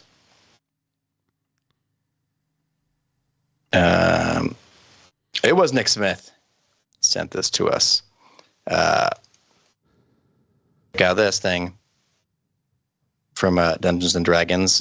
Using motion capture, our puppeteer in the background mouths the dialogue as it's translated to the facial movements of that. Look at that. It's from Legacy Effects right here. So you said you wanted, that's really awesome. And you said you wanted to do that on the show this week, jokingly, but I was like, wait, you won't, we've done this. So what is it about this? The only thing I can think of about this that we haven't done is build a giant dragon animatronic. And well, that's what I'd hoped to do during these 2 hours, but I was short like a few pneumatic compressors, and so I wasn't up for it this week. I mean, granted, we have some pneumatic compressors. Yeah, maybe like you can never have enough, but you know, this is a volume. This is a scale that was a little bit larger than I was anticipating. But a really cool thing to see. I have not seen this movie yet. I'm hoping to see it this weekend. Me too. But as you know, I'm living that island life where the theater was knocked down by the hurricane when it came through, and there's only one other theater on the island an hour away, to living that which island is working now. So we can drive an hour out to another theater to see a movie. But it's been too long. It's been too long.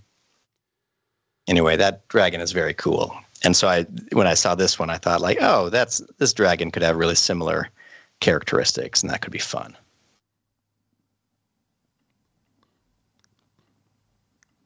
But goodness, we're way off track here.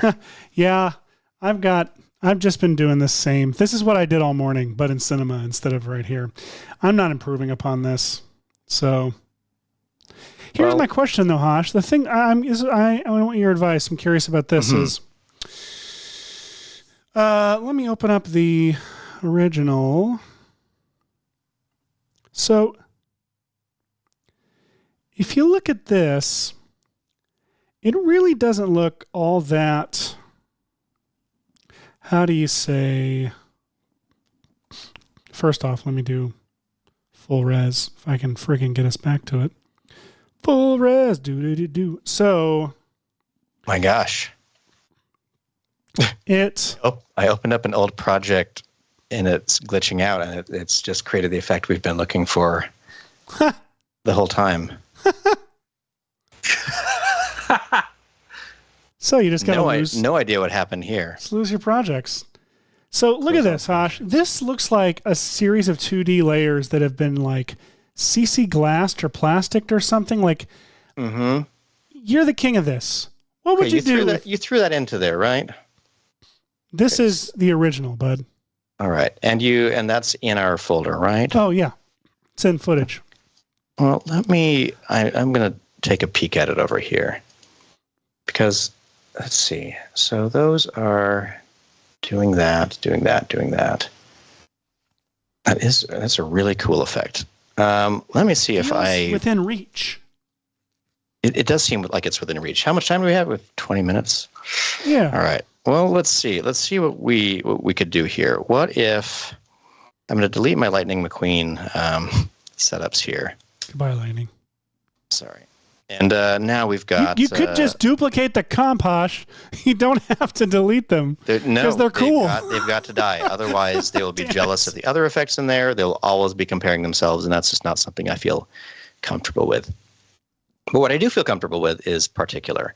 And what I'm curious about is if we had an emitter in the center, and instead of continuous, it was set to explode. What that means is... as I play through, it'll just be a series of particles that go off and do that, okay? So that's probably too many. So let me reduce this to 25, maybe. Okay, 25 of them. Great. I'm going to turn up the velocity a little bit more so they make it a little bit further out. I'm kind of liking that speed. But also under the environment, I'm going to look at the air density, which is at 1. I'm going to try 2. Let me see if that slows them down too much. That means they'll start fast and really slow down toward here. Also in the environment, I'm going to go to air turbulence and have that affect their position. Let's turn that up. Let's try 50. Okay, so that gives them a little bit of a wander as they're growing, right? And they terminate about out here, far away. So now we have these guide particles that die then. They die how long? Emitter? Particle life should be slightly random, actually. So particle life, right now it's about 3 seconds. Let's turn up the random to like 40 and say the life should be 2 to begin with. That way we'll have mostly short ones, but a couple will survive out further. So these are guide particles, all right, everyone? Then from those, let's try the designer. Let's see if we can make this happen in the designer. Okay. These are the guide particles. They have no trails or anything like that. It's just where the particles want to come from. I'm going to add a new system that is also an explode style emitter. But these ones are going to actually be emitting from the parent system right here. And the parent system in this case will be the primary one, but not continuously. I want these to be at end of parent life. So these will go out and then they'll explode like that, see? Nice. Let's make the life of these a little bit shorter, these secondary ones. Okay, so these go out, and then those go out. Some randomness on that too? Yes, definitely. So some life random here, and this is probably too many. So let's go back to the number of particles being emitted at parent death. Let's turn that down to like 20. So this is a really cool way to do fireworks, first of all. Yeah, mine keep looking like fireworks. So these particles, both of these, are going to do nothing. These are just going to be the generators. Does that make sense? So I want to draw trails where these are happening. So you're doing what I did. Both of you. Huh? I'll say one thing that can help them not look like fireworks is to go into the direction. And instead of making the direction be uniform, make it directional. Directional or disc, and then like change fireworks. the, And you can also make a separate environment for them too, with wind that pushes them a certain direction up, or different turbulences. You can do all kinds of stuff. Okay, so for their directional, I can have the directional spread be like not 100%, more closer to 50%. Also, so in case, just so everyone knows now that Hashi's giving this context, that what he's setting up is the same. Is that exactly what you did? Same fundamental setup that I had, where I haven't labeled them. I need to label them. So my primary system is not active, but basically I have every other system is enabled and active. The first one is sending out the first batch of particles, but then there's a trail coming off of those that are emitting from that parent. Then the next system emits at the death of that first one. And then the system underneath it is what's actually emitting from those new particles. And then there's another one that blows up, that emits when system 3 dies, and system 6 is the trail of system 5. So similar thing to what Hashi's doing, that's how I set mine up. The trick is, as we've been discussing, I have on each of what I'm calling the emitter systems, not the trail systems, the emitter systems, each of them are, the first one is a fluid simulation. The next two are flocking simulations. That's how I'm getting the look that I'm getting, essentially. All right. What I'm trying to figure out is how to... Oh, there we go. I needed to put an environment block on these first ones and have their... let's see, under motion, I want their velocity from emitter motion to be basically down at 0. Maybe it could be up a little bit. What if it was at 20%? Does that give it... No, that's too much motion, huh? 0 is more like a viral thing spreading, right? Yeah, I think so. Okay, so what do we want? We want... How much time do we have? 15 minutes? Okay, we have... To the emitter type, what if these trails... Let's rename these, which is a really fun thing to do. Let's call this... primary trails, and then the other one will be a secondary trail. So we're going to say, for these, we need more particles. We need emitter type, particles per second, 200. There we go. Now they're filled in nicely. And the size of them, let's see, Seth, pull up the intro again. Yes. It looks a little something like... Sorry, I had to close Premiere. That's all good. You know what's really cool is that the great Nate Haight got this lovely, much better vector-based particle over life system going on in here, and I love it. Okay, so they... Is that the public or no? Mm-hmm. Okay. That was released as of last Wednesday. Oh, good. We're talking about something this vector we know about. Cool. situation might have existed from beforehand. Whoops. Sorry, what are you talking about? I'm looking at Seth's screen right now. The size over life charts are much easier to deal with now. There's the intro. Oh, yeah. Those came out in September, I think. So it's relatively new. The graphs and the gradients both got a huge update in relatively recently, and it's so much better to work with. So I want them to have that thick at the front. Oh, but I guess I don't want them going all the way down to 0. I want them going all the way down to thin, right?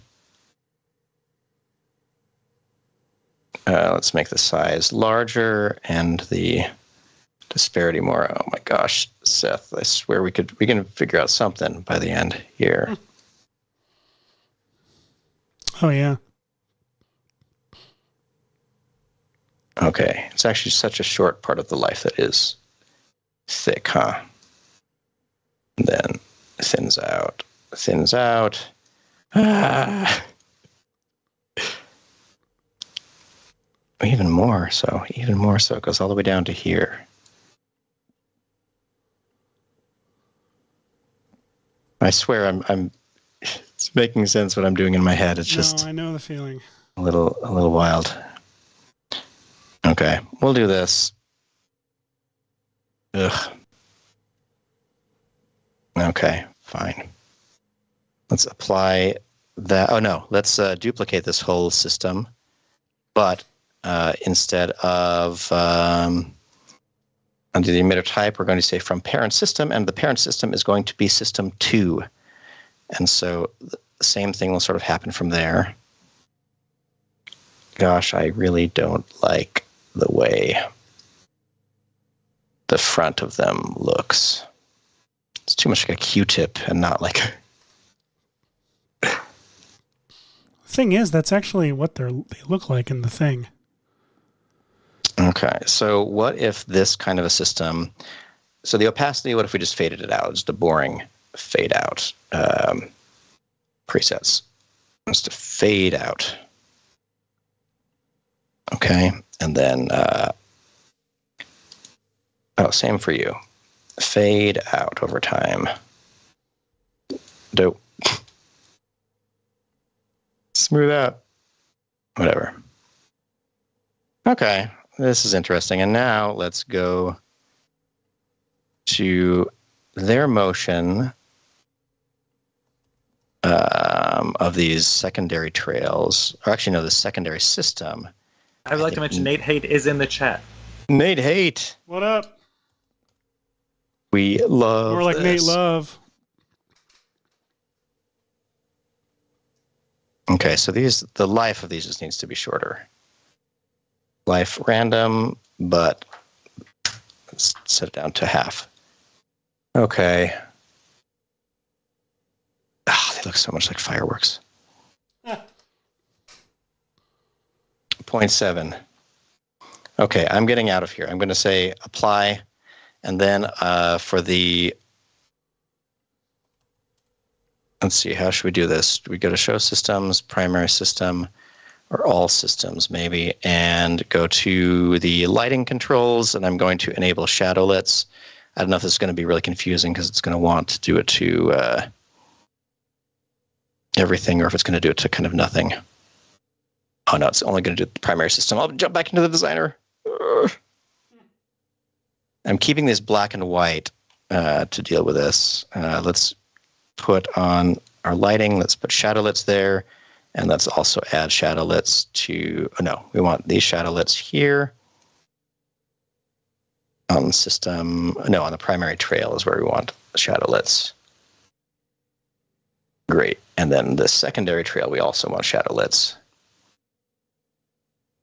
There we go. Okay, now these are going to have an interesting bit of, look at that. So from black to white, we have a nice way that we can kind of divide these up. Now, where is the, I want to color pick from the Last of Us intro, because I like to color pick instead of to do any real work. Okay, where is 9 minutes now? Good gravy. 8. Good gravy. Okay, so let me find a good dynamic range of these colors, somewhere around here. Time, freeze, frame. Okay, so let's throw this behind everything for a second. And in particular, I know that we could color the particles, but instead I'm going to do it way out here with a CC toner, because this will allow me to change these colors for everything real quick. So let's do that. Let's do that and have the brightest potential color be this. And I'm going to go to the shadowlet settings. I have a feeling they're going to be too dark. So let's go to shadowlets for system 4, and we will turn them down. This is the part of the show that I really appreciate y'all coming along with me on this, because I am just, Seth, I'm sure I'm doing exactly what you just did, but with less finesse. Well, because of the colors, it's looking better than... Environment, air turbulence for system 4. Can I turn that up a little bit? Let's turn that up, but let's turn that scale higher. Oops, not that high. Let's try 25, and then let's try complexity 4. And then I'm also going to go to the primary trail and see if I can add a little bit of turbulence to that too. Turbulence field, let's affect, not the size, let's affect the position. Affect turbulence field, displace XYZ. There we go, that'll give a teeny bit of that. And let's put it at complexity 4. Where's the size graph for the primary trails? I don't want them to get so small in the end. Let's make them a little bit bigger. 6 minutes. Come on. Update.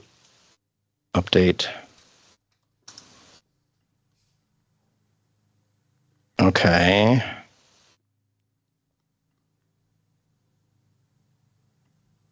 That's something. That's not nothing. It's not exactly their effect. No, but it's something.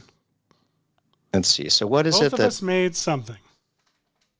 Okay, so the emitter, the last one, they're lasting too long. So let's go to their particle life, and I want to turn it down, because I really want to get to my cheaty version of this in just a second, which would be to then... All right, I'm going to isolate just this render of particular right here. I'm going to leave let's go to the primary trails and make them last longer. Where's their opacity map? I don't know why I'm doing this all out here. I am actually curious also, do you, if you can show me your color map again in just a second? Sure. Opacity over life. Okay, I don't want you to turn down so much. I want you to turn down to...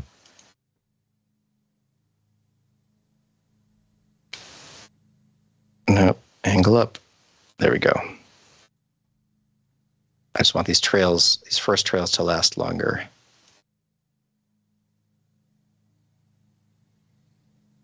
I guess I should just tell their life to be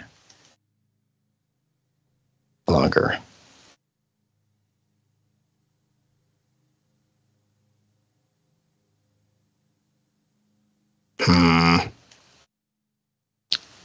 I don't know. I thought I had this for a second. Me too. Okay. What do we got? 4 minutes? Okay, let's save this. Let's hide this. Let's render this out real quick as a PNG sequence. What is it? Last of Us elements. Great. Particles. Okay, render. Okay, that's going to be great. This is going to be great. We're going to get a nice render of these shadow-liddy particles. How long is it going to take? How long is it going to take?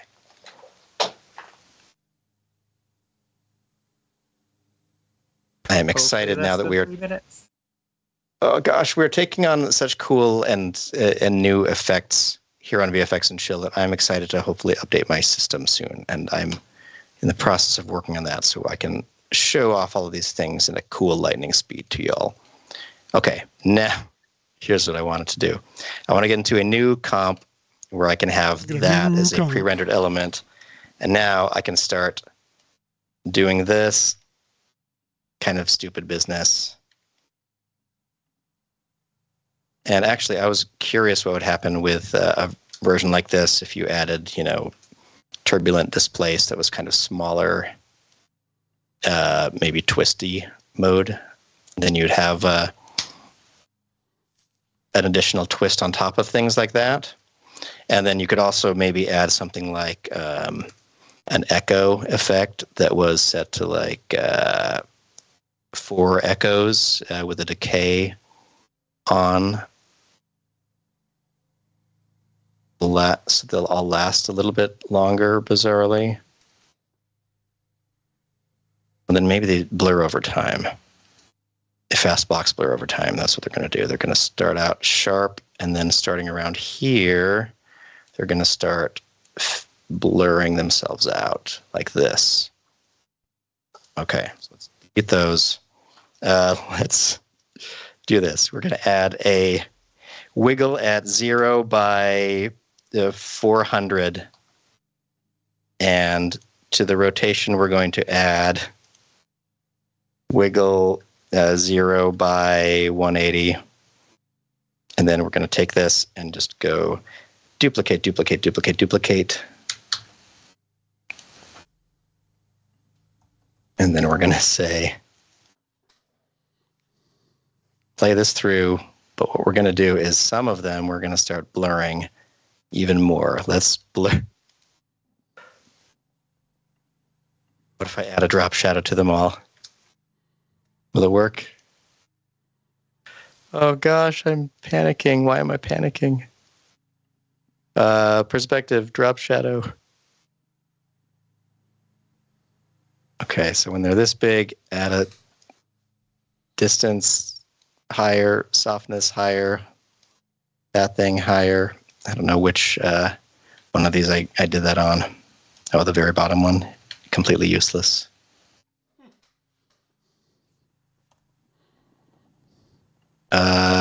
The echo is an additive thing, so it doesn't like that. Nuts. No.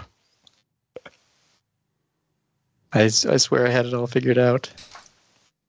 Well, Anya Wedblack says, can you all go down the list of Trapcode plugins and do tutorials dedicated to each of them so they can see what they're for and their potential? Because this particular tutorial is great. So they're enjoying this because you are actually going through and showing a lot of the different functions. The problem is a lot of the Trapcode tools, like some of them like Shine, aren't like that complicated, but like DAO and especially Form in particular, they're so, especially particular, so deep. You could use them for so many things. Like you could use them for Disney Princess Sparkles. You can use them for flocking birds. You can use them for UI elements for motion graphics or FUI things. Like there's so many different things you can do with it. Like you're using it right now for some organic growth effects, but you can use it to make the dots appear. You can use it to make like little pop dots for motion graphics. Like there's so many different ways you can use it. I feel like I'm hearing is someone mining in the background. My niece is trying to shut the camper door, and there's a bit of a trick to it. Classic. Okay, this is all I wanted to happen earlier, is that I would be able to duplicate a bunch of these and then mess with their brightnesses and stuff like that, so I could get a variety of them on top of each other. And then maybe if there was a vector blur on top of all this, it would look perfect, right? What does your color map look like, by the way? Can I see it real quick? Oh, yes. It looks like this. Oh, you toned it. Okay. Toned. So In hold on fact, a I second. just probably so made these dark. So what are your particles then? My particles are just black to white with shadowlets on them. Ah. So now if I have a bunch of them kind of like this, I'm curious if I do a top level vector blur. Like these are all very clean right now, but if I turn this up, what it'll do is it can pinch them in, or I can kind of expand them out. If I pinch them in just a teeny bit like this and maybe turn up the softness or the ridge smoothness, I might be able to get something that was a little bit more interesting. And in fact, what I should do also is add some fractal noise on overlay on top of all of this, that I set the complexity high and the transform to low. Yeah, so black to white with shadowlets. You're doing normal blend modes, I'm assuming. Mm-hmm. Okay, so now I'm overlaying some noise, some fractal noise, and some vector blur on top of everything.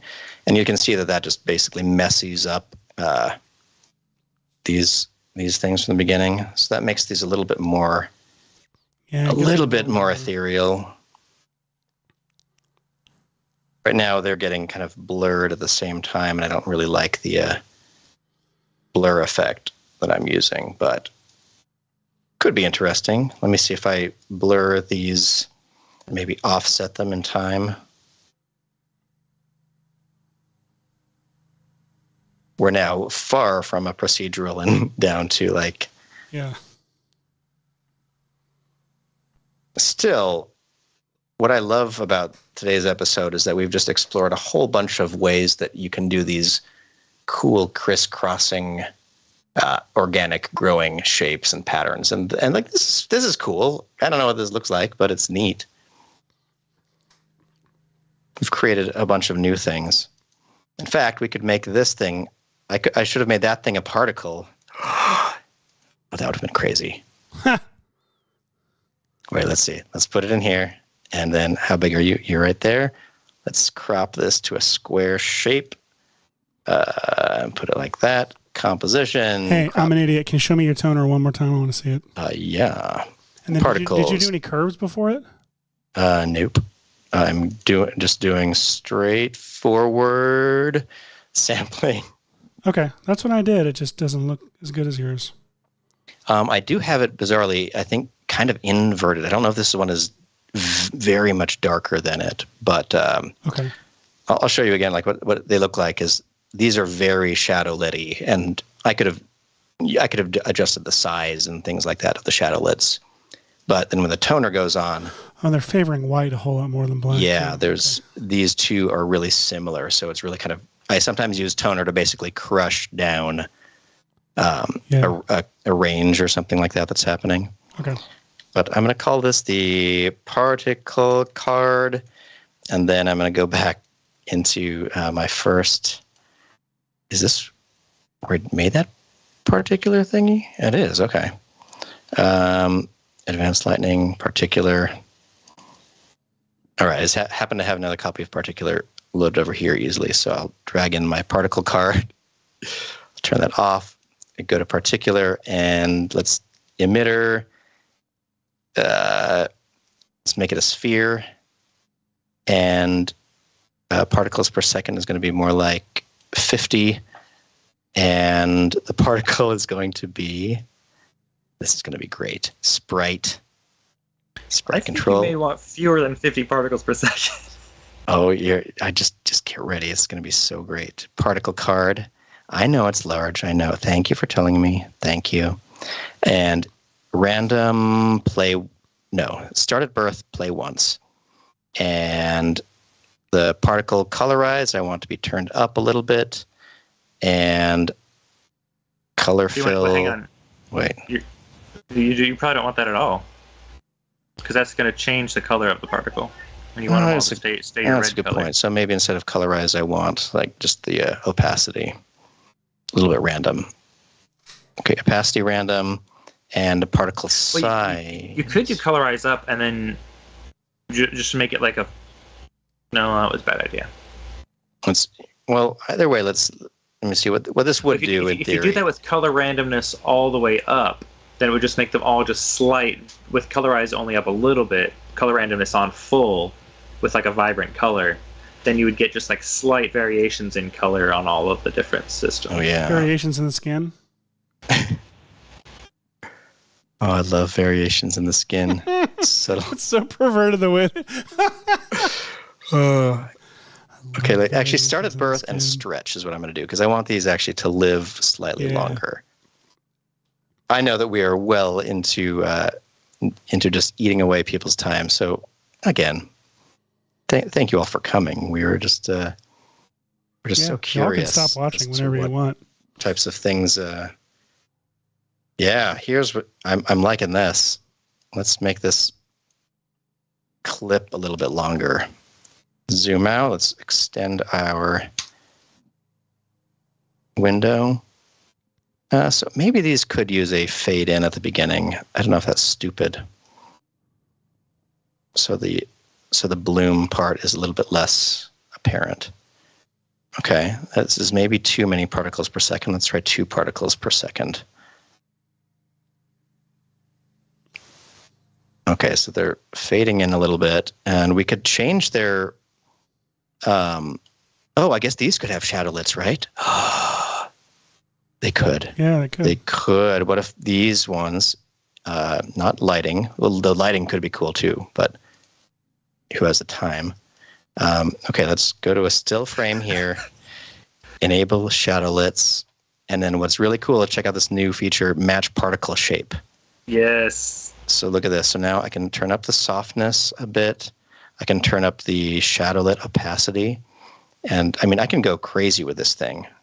And look what that does. It does this nice, and it doesn't even need to be that soft. Let me turn it to like here. Color strength a little bit lower, and this a little bit lower. Okay. Here's something. This is where I'm going to leave it for today. This is a little bit more interesting than we had before. And from this, I could totally borrow the idea of a top adjustment layer that is, let me see, I'll paste it in here, that has my vector blur and my fractal noise, and that adds that extra bit of texture to everything and kind of pinches in the little pieces like that. Now, what this did need is more of what you were doing, Seth, where there were more bloom, like longer lasting bloom particles at the front of all these. But this is certainly a nifty and closer to organic effect than it was before. In fact, we could even add more of our classic turbulent displays to this all, maybe turn down the size again and twist everything around. I'm just going to keep going until you literally cut me off. Me too, though. Okay, so turning up twists adds a little bit more back to it, which I like. I'll turn the size of the twist down to here, turn up the amount of the twist. Okay, there's something. Now, this means that even though these are all different particle systems, because they have a top-level turbulent displace, they also all have a little bit of following the same flow patterns, even though they also have their own unique flow pattern underneath. This is really looking good, Hashi. It's weird. It's not that effect. It's a good effect, though. See, you could use this for like a subdermal pattern on someone, you know? For sure. I think people are getting like good bang for their buck this week. I think so too. In fact, money. This is cool. Trey Justice would like to know what your computer specs are, you two. We tell you every week. We do. We should put it in the description. I have a Mac M1 Max, MacBook Pro M1 Max M. What is it? My son knows. Apple M1 Max.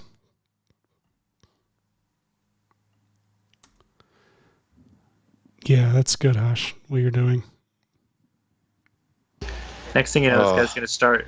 His brain got infected with fungus, and he started having weird opinions about fonts and typefaces. That's what happens. That's what cordyceps do to me. For those who aren't aware of what we're talking about, go check out what Hashi posted on his social media account. Or don't. The choice is yours. I think it's important information that everybody needs. Libelous. It's important, and it's my insurance policy that I'll never have to run the OBS stream because otherwise it's how we're beginning every episode. Hey Seth, Malowski in the chat is talking about the VFX and Chill logo on the top of the screen. Well, what's wrong with it? I don't know. Is it distracting? It's missing a little something. Is it distracting or what? So. I think they think it's distracting. Oh, okay, I'll fix it. Is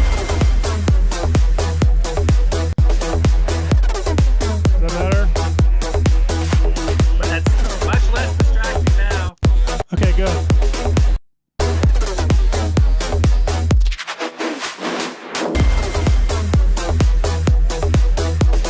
Well, I guess that's about it for us this week. I think that is about it. I've just added a little bit of a CC glass effect, so these kind of follow a bit of the contours of your face here. Thank God. And this isn't supposed to be violent, Seth. This is supposed to be your blood is being active under your skin. Your blood is being active under your skin. So I could probably make it look more like a like subdural thing just by turning it down a little bit or something. There we go. Look at you, see? Just living your best life. I feel like there's a video Copilot tutorial about subdermal stuff that you could mix with this technique and have some really cool stuff going on. You definitely could. Yeah. My goodness. Thank you all for sticking around for all this. Yeah.